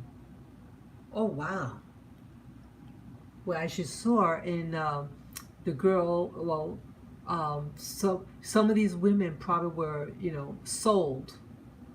Because remember what they said. Either you marry me, like the girl that I mentioned, or a slave. So I guess when they say a slave, meaning they sell them to somebody else. That's what's coming to me now. Because if this girl's still missing, so now that makes sense. Because I was asking myself, why would you ask that? Either be a slave or my wife. But she still has to have sex with you, regardless of whether she's a slave or your wife, right? That's what it means, to actually sell her to somebody. Could you imagine? And Obama and Michelle done nothing for these people. But yet he's going to go to Kenya and tell people that they should like people who like the alphabet soup. Like to consume alphabet soup. I'm being very polite. Again, your lifestyle of what type of soup you like to indulge in is your business. It's your personal preference and business. But I'm just asking that, again, Nigeria has very close relations with the U.S., being that most of the black people here in America have Nigerian DNA, like myself. Because I got tested, and many of us have Nigerian in us.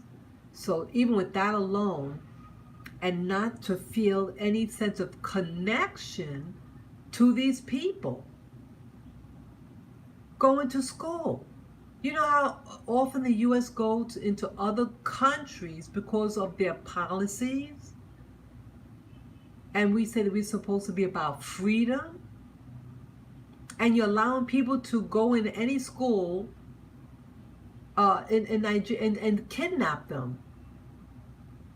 How come they couldn't go in and get these, what they call, I don't want to say the word, the word that starts with the letter T, what the Boko Haram is? But they're letting these people go amok in Nigeria because they're put there to destabilize it. Nigeria has oil. Nigeria has a lot of oil. It's one of the top producers of oil. But we're all preoccupied with Saudi Arabia's oil. Why is that? Saudi Arabia is not near as open as Nigeria. A lot of people from Nigeria come over to the U.S. They speak English in Nigeria. I mean, they're very, very westernized. But then you have the north part of Nigeria that is um, mostly Islamic, or has a very strong Islamic ties, concentration. Okay, who are these? I don't know who those are. See, these are just regular people. They're not harmful. They're not dangerous people, but dangerous things are happening to them. Okay, let me see what else. Let me see anything else. Okay, I already read that. Okay, this was Charles Taylor. Okay, so let me turn back the camera. Stuck. Come on. My camera is stuck. I'm sorry. Oops. Sorry. My camera was acting up. I was trying to switch the thing around. So what does all this mean? Like, okay, so history is really just repeating itself. Um, you have people of African ancestry living in the United States, and there seems to be now a pull, a new surge of interest of many of us to go to what they call the motherland. But as you see in the motherland, some of the descendants that are already brought back over there, like in Liberia, they're actually fighting each other, and it's being backed by the U.S. And so you have, even in Nigeria, as I just showed you, you have something as simple as going to school. This is elementary school, it's a public school. And one night, these girls were kidnapped by an organization, what they call that T word, organization that says, to ban Western education. You don't have to even go, just have your own education. See, the real thing is about oppression. It's not about liberty. And what I'm sad about, like, I did talk about this other thing a couple of days ago about these religions. Again, your religion is your choice. If it empowers you, if it makes you into a better spiritual being, go for it.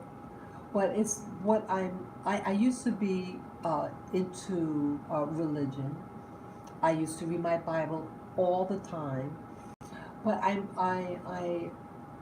started to ask questions, and I stopped going to church at the end of 2013, and I was like on a quest and to ask questions. But I started noticing that these organized religions, like they contradict each other. Okay, they say that there's a God, right, in these Abrahamic faiths, and that this God created man and woman. But somehow, when this God doesn't know how to, he seems to create things that are in conflict with each other. Okay, so he's going to have a woman and shape her the way this God does, and then the man, when he looks at a woman, he gets all excited, right? But somehow women can look at a man and be okay. And then in some of these religions, that this God now, that because this God shaped you, right? And then this God says, well, you got to cover up and you got to be modest. Well, maybe you could have built our body more modest so these guys don't get excited. Why did God create men to get excited and then pass religion, restriction, his design? Does this make sense, anybody? Do you hear me out there? Everybody's quiet. I don't understand why everybody's... I'm talking in basic English. Why you I'm asking you, if God exists, and the God is this God that they talk about in the Bible, And he created both man and woman. But then he's going to create in his own Bible or with scripture and say, you know, your body's dirty. You have to cover up. And then he's going to make the man that he created too. And the man is born out of the female, right? He can't be birthed by himself. And he's breastfed by this thing called woman. And then he's going to say that she's dirty and stupid. And that she better cover up. You know, in some countries, they even cover, they cover from head to toe. And you can't even see the eyeballs. This God seems to have a real problem with his creation, that he's ashamed of his creation and covering up, and she can't even show her eyeballs. And if her little ankle accidentally gets exposed because the wind blow on her dress, she can get beaten to death. Oh, she's not allowed to learn how to read. Oh, Boca, the Boca, I can't even pronounce the name. I mean, to end Western education. They don't want any education for your woman, your children. You know, societies that are better educated, that has educated women, have educated children. Go to Europe. They go to school. Male and female, they go to school and they do much better than these other nations. Yeah, there's a correlation with education and level of poverty. Less education, more poverty. More education, less poverty. Well, you have places that are always complaining about being poor, but they do not educate their women.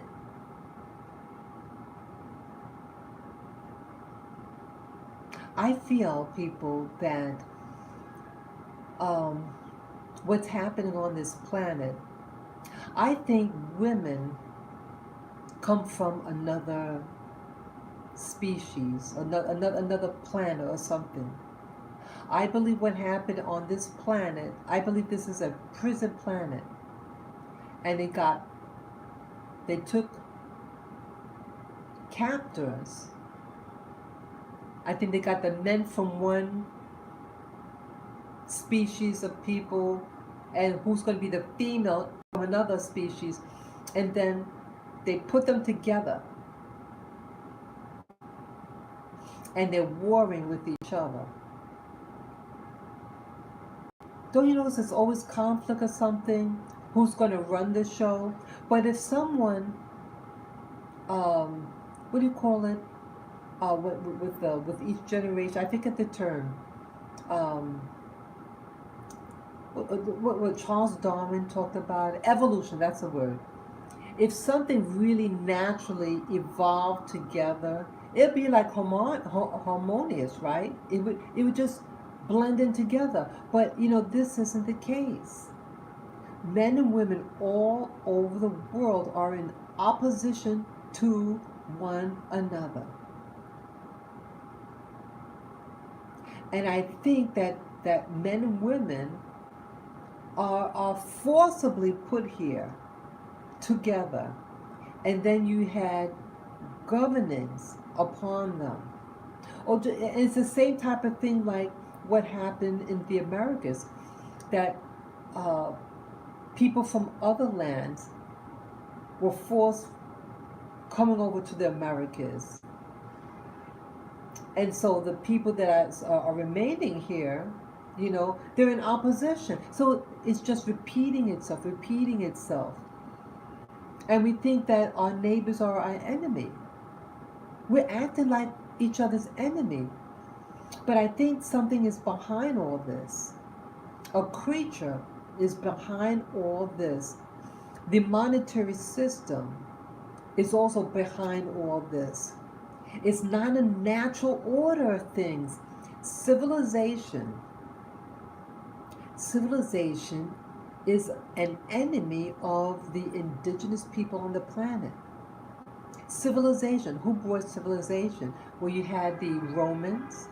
They had a civilization that influenced uh, a big part of Europe, parts of North Africa, and then the offspring from that jumped to what we call the Americas. But the same type of problem and the subjugation, and then the problems that follow afterwards. Everything is just spilling into each other, and it just keeps on repeating itself. But I think in the background, who's really behind it is just laughing at us all, laughing. I think like what they say, what's his name? You have the ruling families in Europe, what they call the king and queen. Don't you notice now a lot of these former colonies of Britain in particular, they say that the sun never sets on the British Empire, but they are slowly waking up. The former colonies of Britain are waking up, and they're saying they had enough. I saw a video, someone shared a video. It was about Mali. Mali is a country in West Africa,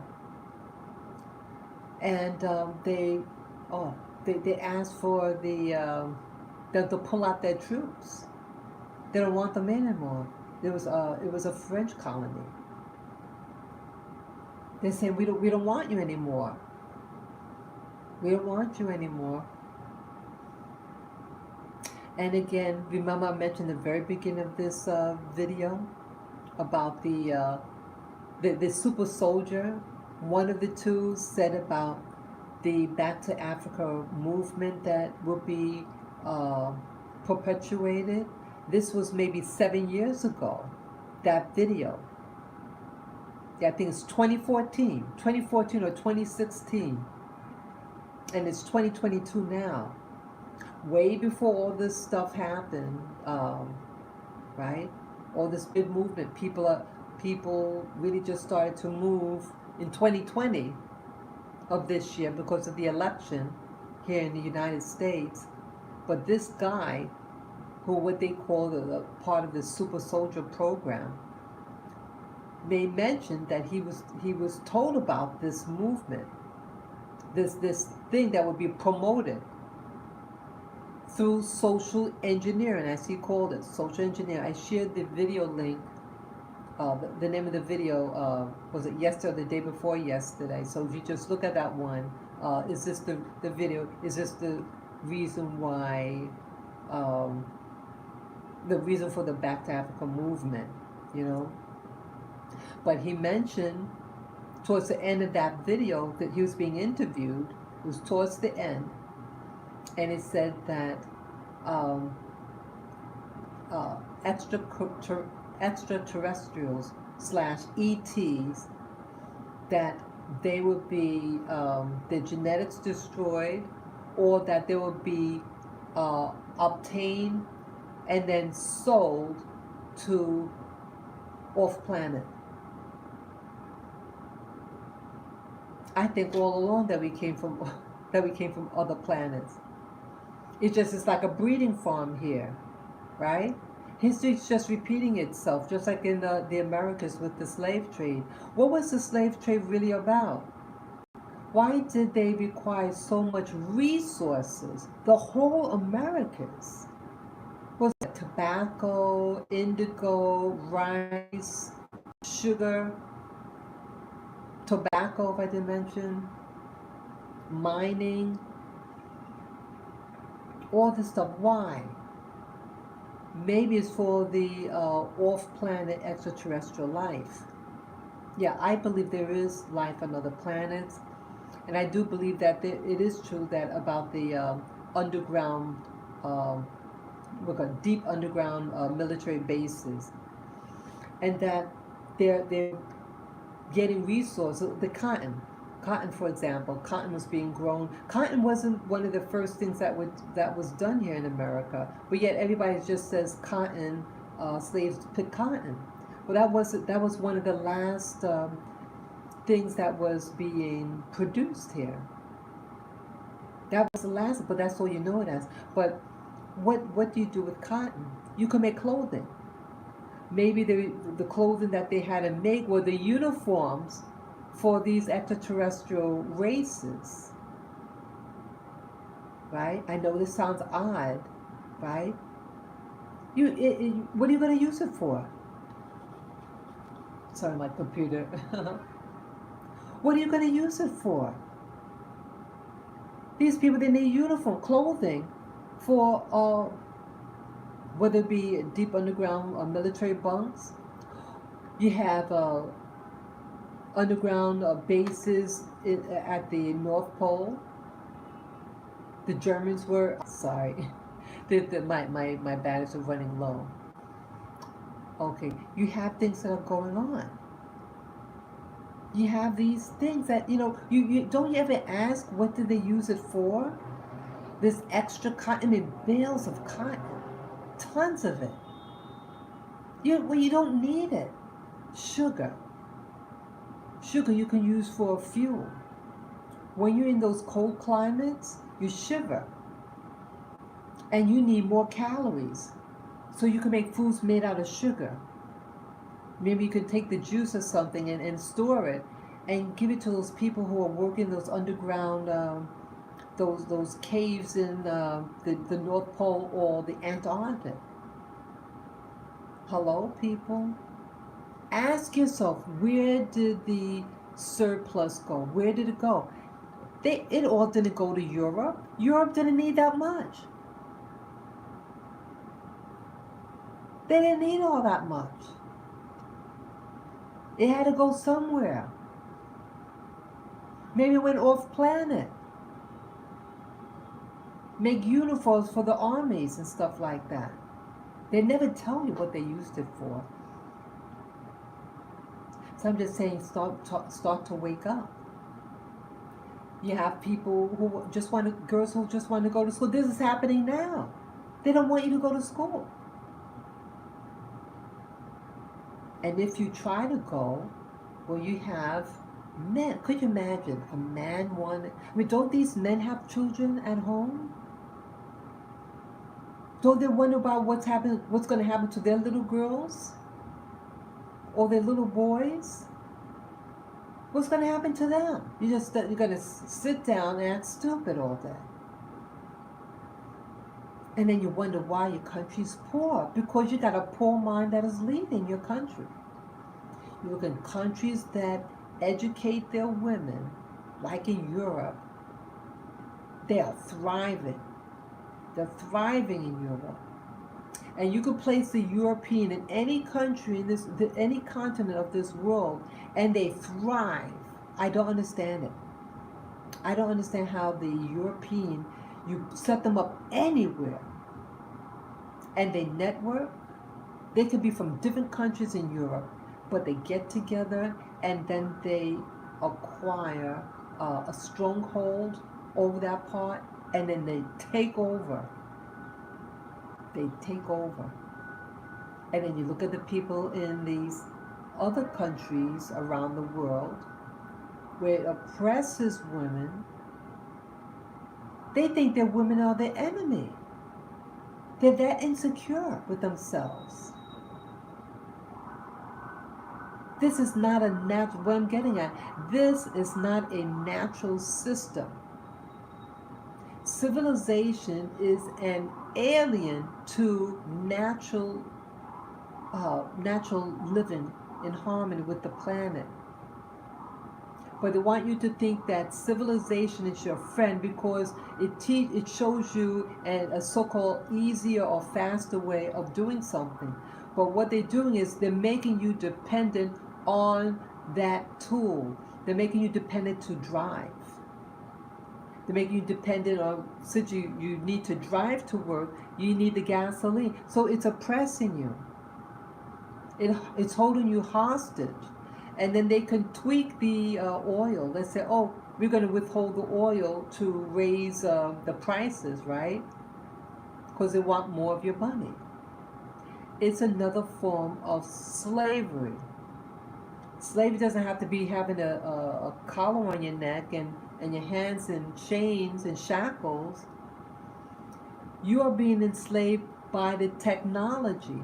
And then this technology is going to take over your life. Computers is another big slave tool. These computers, you go outside here in New York City, you see everybody walking with this cell phone in their hand. And I wonder, well, the phone is just to make a phone call. So why do you need to have the phone on you? Back in the day, we have a house phone. You go to work, whatever, you come home, and you just answer your voicemail. In case you're out, the answer machine answers your phone call, and then you call them back. Why are people walking around with a cell phone? It's tracking you, for one. It's emitting certain radiation, too, so it's changing your genetics. And then you get addicted to it. And that's a problem that I'm getting. I'm constantly watching this. At home, my computer. It's enslaving our minds. And you don't need shackles to do it. Technology is the new slave master. It's enslaving you. It wants you to be in the dark. It wants you hating your neighbor. We're not getting any educated, even though we have more access to information. More education, so the more violent we're getting. So we have more hospitals here in New York, but we have more sick people.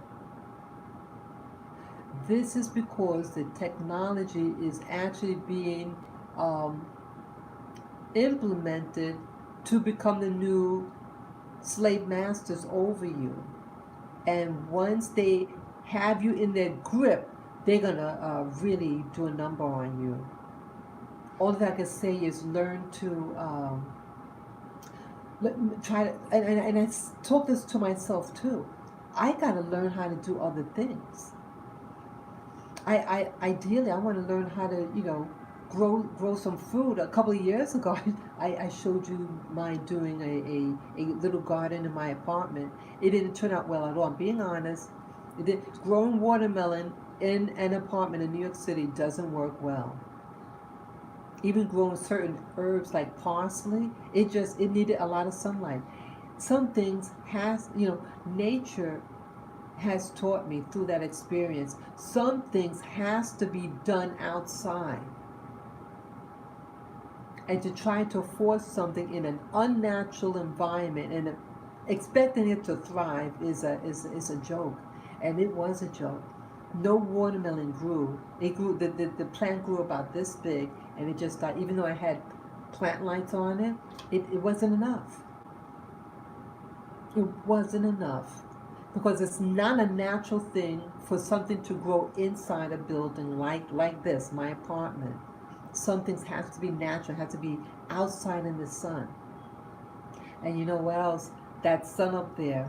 There was a video I saw. It was in China. They showed this thing move from the horizon. It was an artificial sun, and all the people like pointing and just screaming. It's fake. Couple of about last, I think it was last year.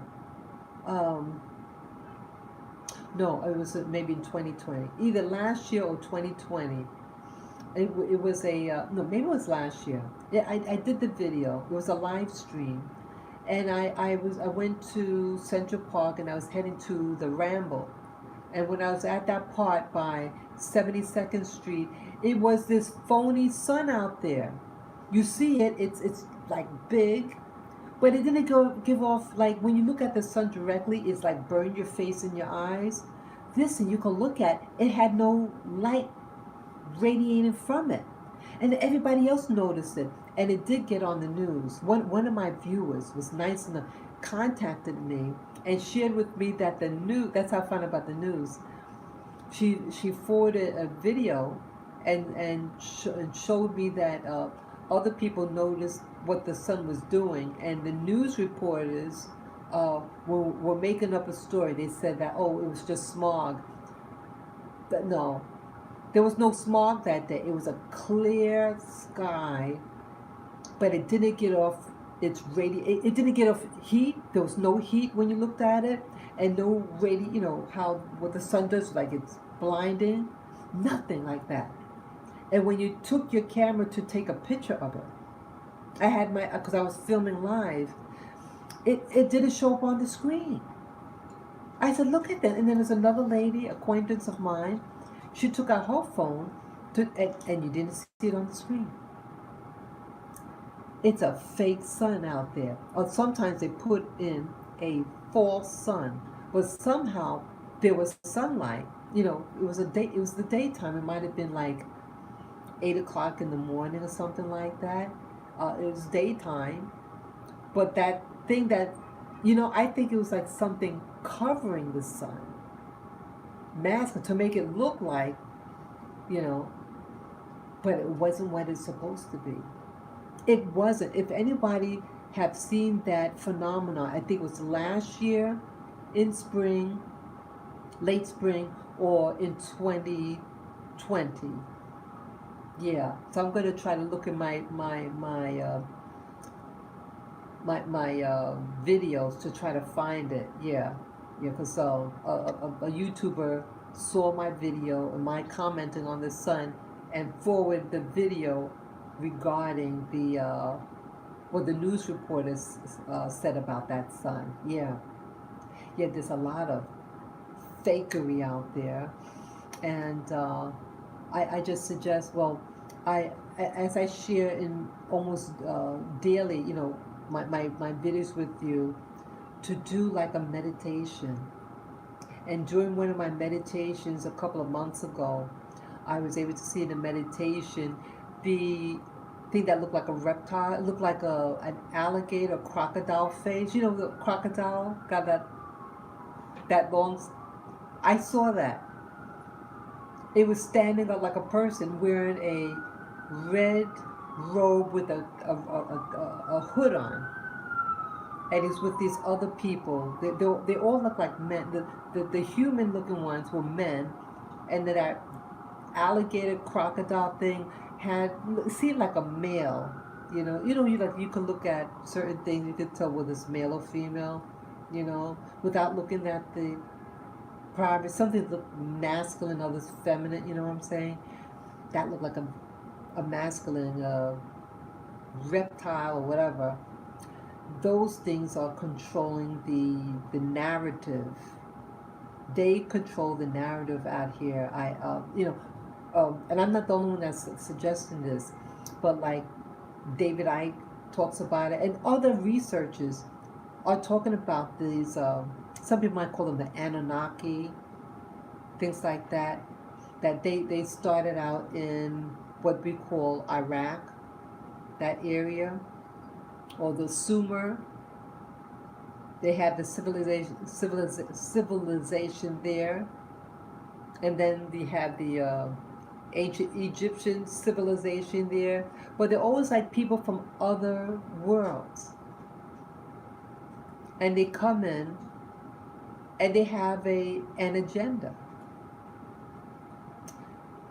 That super soldier is sharing part of the agenda to cause instability in the Americas, to cause people to leave America to go back to Africa, and then some of those people who go back to Africa to use genetic warfare on us, because he mentioned that they're putting stuff in the water. Their plan is to put stuff in the well water, and that when drank, that is going to be genetic specific, so it's not going to hurt the white people who drink the water, but black people.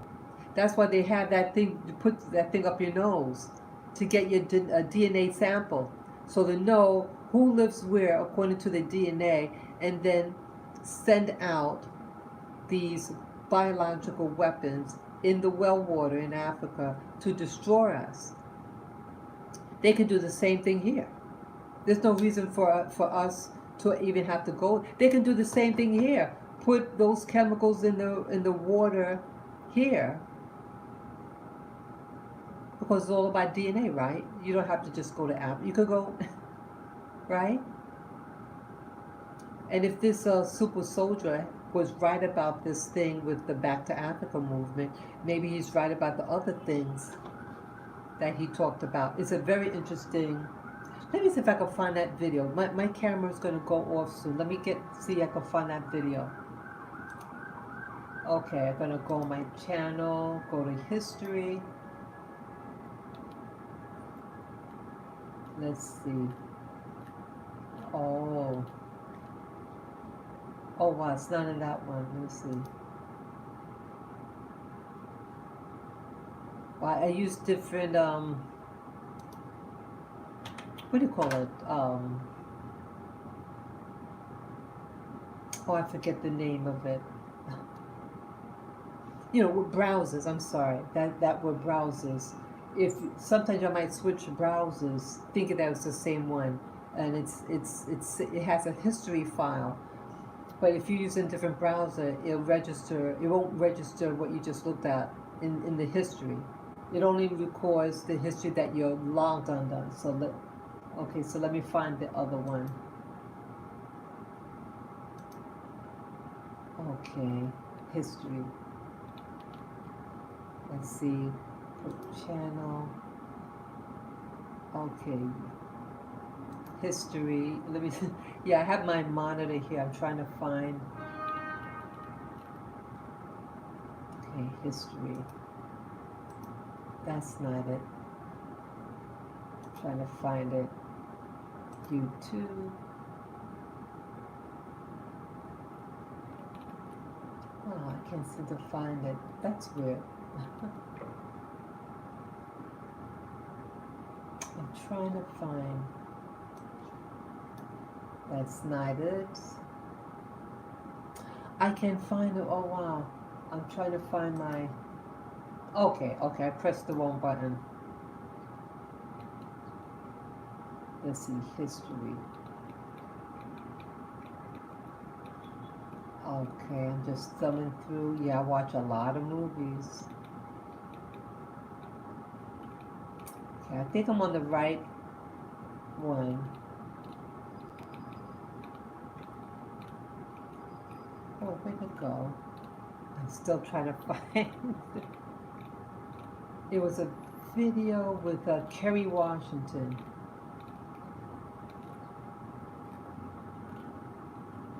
Boy. Well, oh, wait a minute. Okay. Is that it? Oh, no, that's a prophecy cloud. Let's see. I thought that was it. There's super.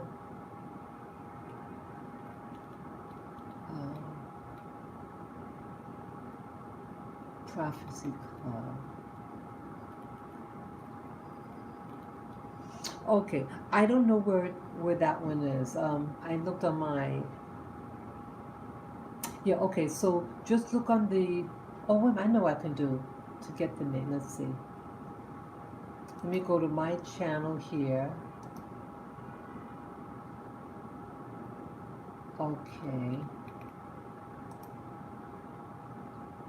Live.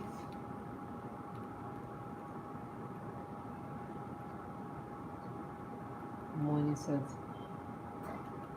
Okay, I'm just scrolling, trying to find where it began. Let's see. Almost there.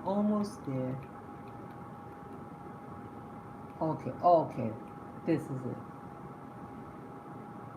Okay, I found it on. Oops. Oh, why is it? Okay, I have to make it small on the screen. Okay, I'll do it this way. Okay, on my channel. Oops. Sorry about that. Yeah, so I'm going to turn around because I can't remember the name of the video, but I did a video on it. Let me show you.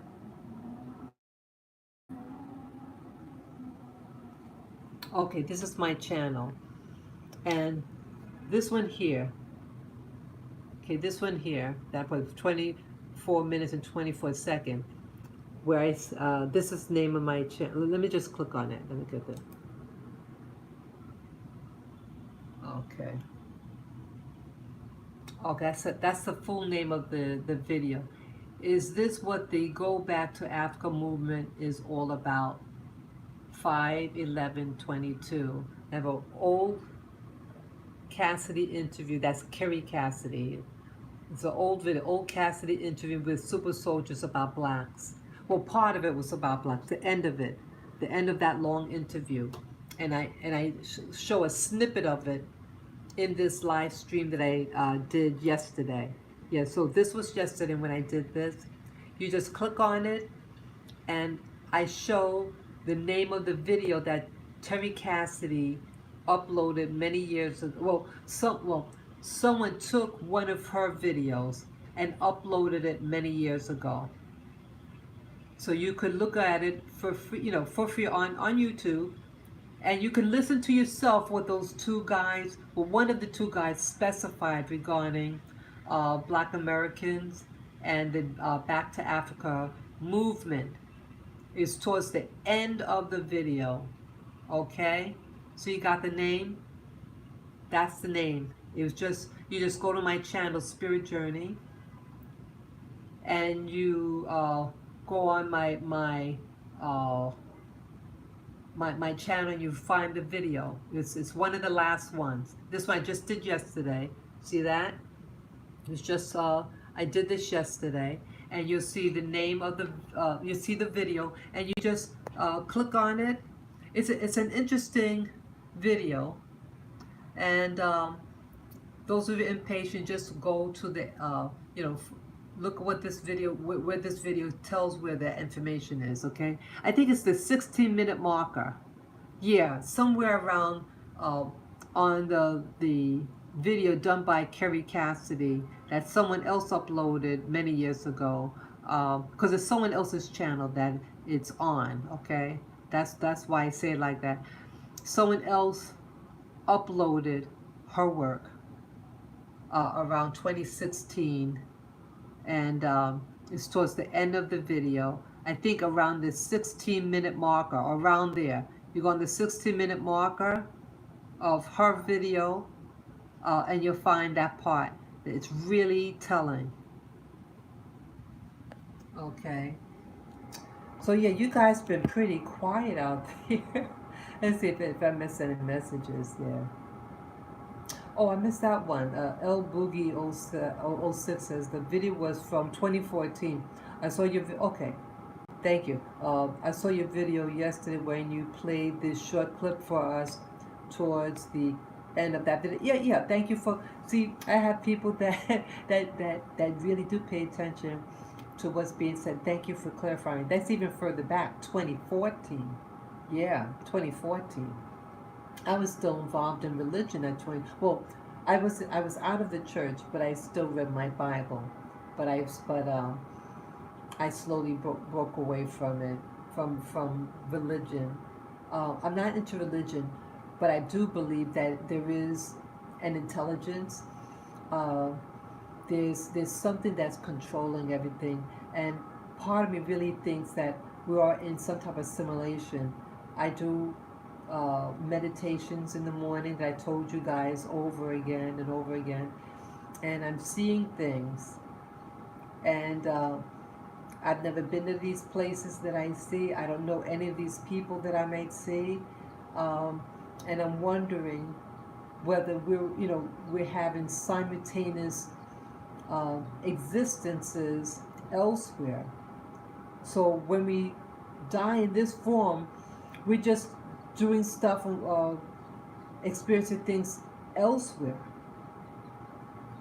That's what I really think what's happening. That's what the movie The Matrix is all about. The movie The Matrix. You're in some type of, your mind is in some type of container, and some researchers are telling us that our mind is being controlled by the planet Mars. And those rings are like a satellite, like an antenna. It's a broadcast, that's the word. It's a broadcaster. And it's sending out information, and it hits the moon, and then the moon sends the message to this planet. I know it sounds wild, but I think they're onto something. I think they're right. Just try it. Do meditation, and try it early in the morning. When you wake up from sleeping or dreaming, especially in the morning hours when you wake up, keep your eyes closed and just stare as if you're staring through your eyelids, and you're going to start seeing things. You may start how it happened with me. When I first started this form of meditation, I started to see like geometric shapes, and then I started to see plants, and then I saw people, places, and things. Oh, my latest thing that I saw before I go. This was maybe 5 days ago. I was meaning to talk about it. And there's a lot of things that was showing me, real fast. But the thing that I remember, I saw a soldier. He looked like a white person, a white kid. He looked like a kid to me. He looked like a teenager, like an 18, 19-year-old, or even early 20s. And he's wearing a uniform, like a military uniform. He had he was very, very white, very Caucasian, like a Northern European type. He had very light blonde hair, very straight, and I think combed down, like he had a bang or something like that. And he had like a cap, like a metal cap on his crown, part of the head. And he had a fire weapon in his arm, and he was hunched over like that, and he was walking, creeping. He's wearing boots. He could have had boots. He had like long sleeve. It was bulky, like what military wear. It was like a dark color, and he's walking like creeping low to the ground against the wall. That was the last thing that I remember seeing. That was maybe 3-4 days ago. I don't know who that person was, but it looked he looked like a white person / European, someone of Northern European descent, and it's wartime evidently. He had like a firearm, but it's like a long one, with like a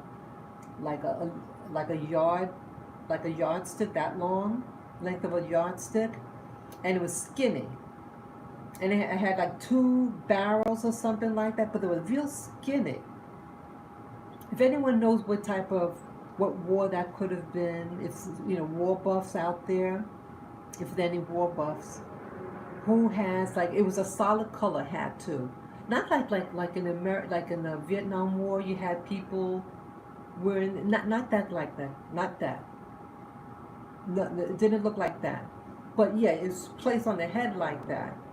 It was a solid color. It looked like metal, and it was snug to the head. He had a small head, and like how this would fit. See how this fits, And then his hair came past this. So that's how I can tell what color his hair was.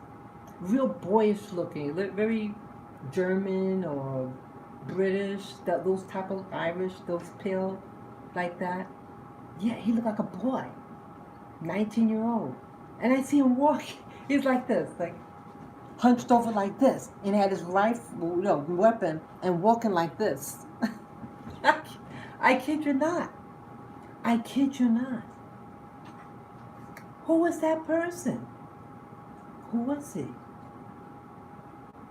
See, the veil, as I mentioned before, the veil is getting thinner, people, because it's going to be putting this force on the population to do more of its evil stuff upon people. The veil has to get thinner for us to get more of that force of evil upon us. But in the process of them doing that, those people who, meditators and stuff like that, they'll be able to see more of their tricks. That it's showing you things. I'm no one special. I don't do drugs. I don't drink alcohol, anything like that. I'm just a regular girl from Queens originally. I live in New York City. And I like watching YouTube. And I do that meditation form that I told you about upon waking up in the morning. And I am experiencing things. I see them. Sometimes they just look like as if you're looking in a screen, like it's something you're watching. Sometimes I feel like I'm actually in the space, being the participant, the observer in that dimension or whatever. But I can't hear anything. There's no audio. But those of you who know how to get the audio of it, because I'm thinking that, see, the more senses that are at play, the more I'll be able to find out, like, what language they might be speaking, sounds of certain animals, etc. Yeah. This is fantastic. I mean, what is this? Unless it's a multiple universe, and people, it's like a game. And you have people who want to win over the other person. And it's like a tug of war. Everything's just repeating itself. Everything. And in these dimensions, life is just repeating itself in all these things. I've seen things that look like real fancy mansion type places that felt like I was walking in it. I saw monuments. Like a stone thing and writing, and it looked like English, but I couldn't. I have a challenge. I have what they call sub-vocalization. It's like when people learn how to read, they sometimes they have to read out loud. When they learn how to read, they read out loud to get the word, but you also, like, sometimes you do the same thing, but to yourself in your head. I cannot comprehend something without sub-vocalization. So even I can see it in plain sight, I can't register it because I didn't hear it in my head. It's one of those things. So I can see it, and I don't know what I have to look at it and verbalize in my head to comprehend. So there's information that's being shared, but I have my frailties, my weaknesses and all this. But hey, maybe you do better. And maybe since the veil is getting thinner, that it will show you things. And you'll be able to maybe it might be able to protect you. Maybe you can find out what's happening before it happens to you. Something is going on. And I think those super soldier, that one guy, he was given some correct information.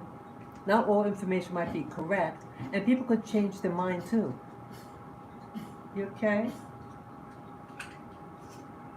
Lily, you okay? My little dog. When she starts scratching on something in excitement, she gasps for air. You okay? Yeah.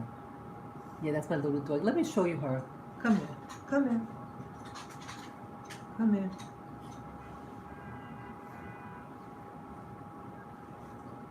It's Lily. Yeah, she wants attention too. Yeah. Yeah. So yeah, try out these techniques. The veil is getting thinner out there, and maybe the universe will open up to you. I'm no one special. Okay, I'm just a regular person, and maybe I'm trying to say there's not like a one God like the Bible thing that they talk about. It goes beyond the Bible. What I'm tapping into has nothing to do with a paper in a book. What if all the Bibles got destroyed? Does that mean that God dies because the Bible's not on paper anymore? What if you were a Muslim or Buddhist or Hindu, which is an older religion than the Judeo-Christian Bible, right? If you had none of those things, where does spirituality begin? Where does religion begins when people start trying to monopolize things. But spirituality is always this. Spirituality exists and will thrive in any. Spirituality has to do with you and your environment and your understanding that transcends this, and that this might be a multiple dimensional world, and our minds might be actually like in a computer, like in the Matrix, and you have many things going on at once. And so when you finish one story, when you go to sleep, your mind goes to other worlds, other dimensions, right? Some of you had different experiences in dreams. Some dreams just are regular dreams of symbolism, but other dreams, you may actually be at that other location. It's all dimensional. It's all by different dimensions. It's just as real. The Aborigines of Australia, they say that the dream world is the real world. Isn't that something? But they want to take the indigenous people and vilify them and say that they're primitive and that they don't know what they're talking about. But as you see what's going on in the so-called civilized world is where all the real chaos is all about.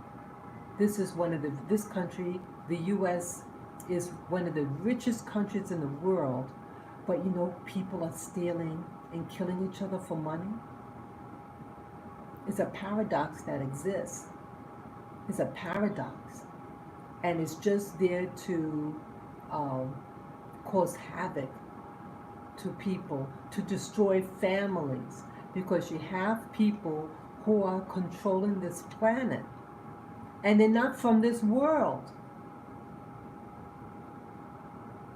That reptile is from some other world or dimension, but they're causing havoc on all of us and causing us to kill one another, to hurt one another, and is promoting the racism and sexism on the planet.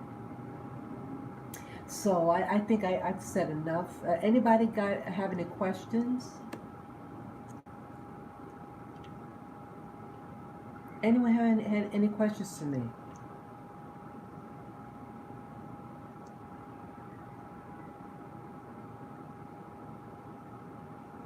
Yeah, I know I said a lot. I know I said a lot of stuff out here. Yeah, the people, they use the same people. They do the same thing. That guy Charles Tyler. Oh yeah, he died. Charles Tyler, the former president of Liberia. I know I would not want to go to Liberia. Anything bunch of people from America forming something over there, I wouldn't go, because it could be a trap for the U.S. from the U.S. to destabilize other regions and using black people again to do the dirty work. Don't fall for it. And again, a lot of those people that are going the back to Africa, some of them are what they call in fraternities and sororities. Those black sororities and fraternities are part of the white sororities and fraternities, and all the money that they make go to them, and they know, some of them know that. The ones who are higher up, they know where that money is going. It ain't going to the black community.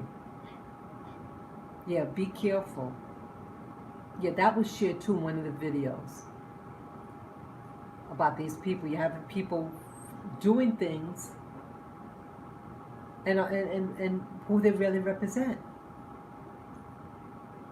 You know, I mean, I love the idea of seeing Africa, and it's something I want to try. I like to see it there. But now, learning about these things, like the person that watched my video yesterday on what's really behind the Back to Africa. What did I say? What happened to her? You know, she went there, and they mistreated her there, and she found out what was behind, why they were so hostile towards her, because she's an American, and people like Charles Taylor from Liberia is of American ancestry, American black ancestry, and he's committing havoc on the country. So they don't like her. They didn't like her, but they didn't teach how Liberia. They didn't teach Liberia when I was in school. I knew nothing about it. I knew nothing about that. Some of them went back to Africa. Knew nothing about it. See, they don't teach you the real history. So I say, use this time to teach your children. Teach yourself. And then you make your own assessments how you want to live your life. I have a lot of books I haven't read. I have to find out what's best for me. This is about a time of gathering information. That's why I'm on the YouTube all the time. I don't have the discipline at time to just sit and read a book. So I go on the videos and try to gather in information. And it is overwhelming at times. It is. But it's really about gathering information, making sense out of your situation. And again, if this is all just part of assimilation, it's all being done to produce energy, just like the movie The Matrix. And the system behind the system is giving us a sneak peek of what's going on. They have to tell you something. So they give you a little piece, and that's what I think the Matrix is all about. How else could you see multiple things? Where is it being stored? So it has to be a database. And you have people in the spirituality community, what they call, what's that word? What do you call it? It's like a library. What's it? The Akashic Records. You hear a lot of people in the spirituality movement, the Akashic Records, as a computer system. They talk about a library or data. They mean database. It's a what do you call it? The cloud. See, they're using different names of things. They're using different names. But it's the same thing. The cloud, the Akashic Records, string theory. It's all about a computer base. It's a computer. And it could be a computer system within a computer system and so on. That's what I think. It's a system within a system. We're in this system here, but they want to create another system called the metaverse. The metaverse. So he can form his own religion, so to speak, his own God, and he become that God. What's his name? The Facebook person. He had the Facebook, now he has the metaverse, right? Who do you think is going to be the new God? He is. And I was already told that they're already selling people on metaverse, these girls. It's a new form of slavery. Hello, people. You see, we're just repeating what our oppressors are doing, and we're doing it to ourselves. I'm hoping that I'm able to, when I do my meditations, that I'm able to be like Dorothy in the movie The Wizard of Oz, and to see behind the curtain I wanted to be able to see behind the curtain and expose it in order to be able to go back home. I don't think this is my home. This is not my home. It is not your home either. Yeah, do your meditation if you like, and share with us what you find in your experiences. Did you find the Wizard of Oz? Were you able to see behind the curtain? Let me know. Let us know.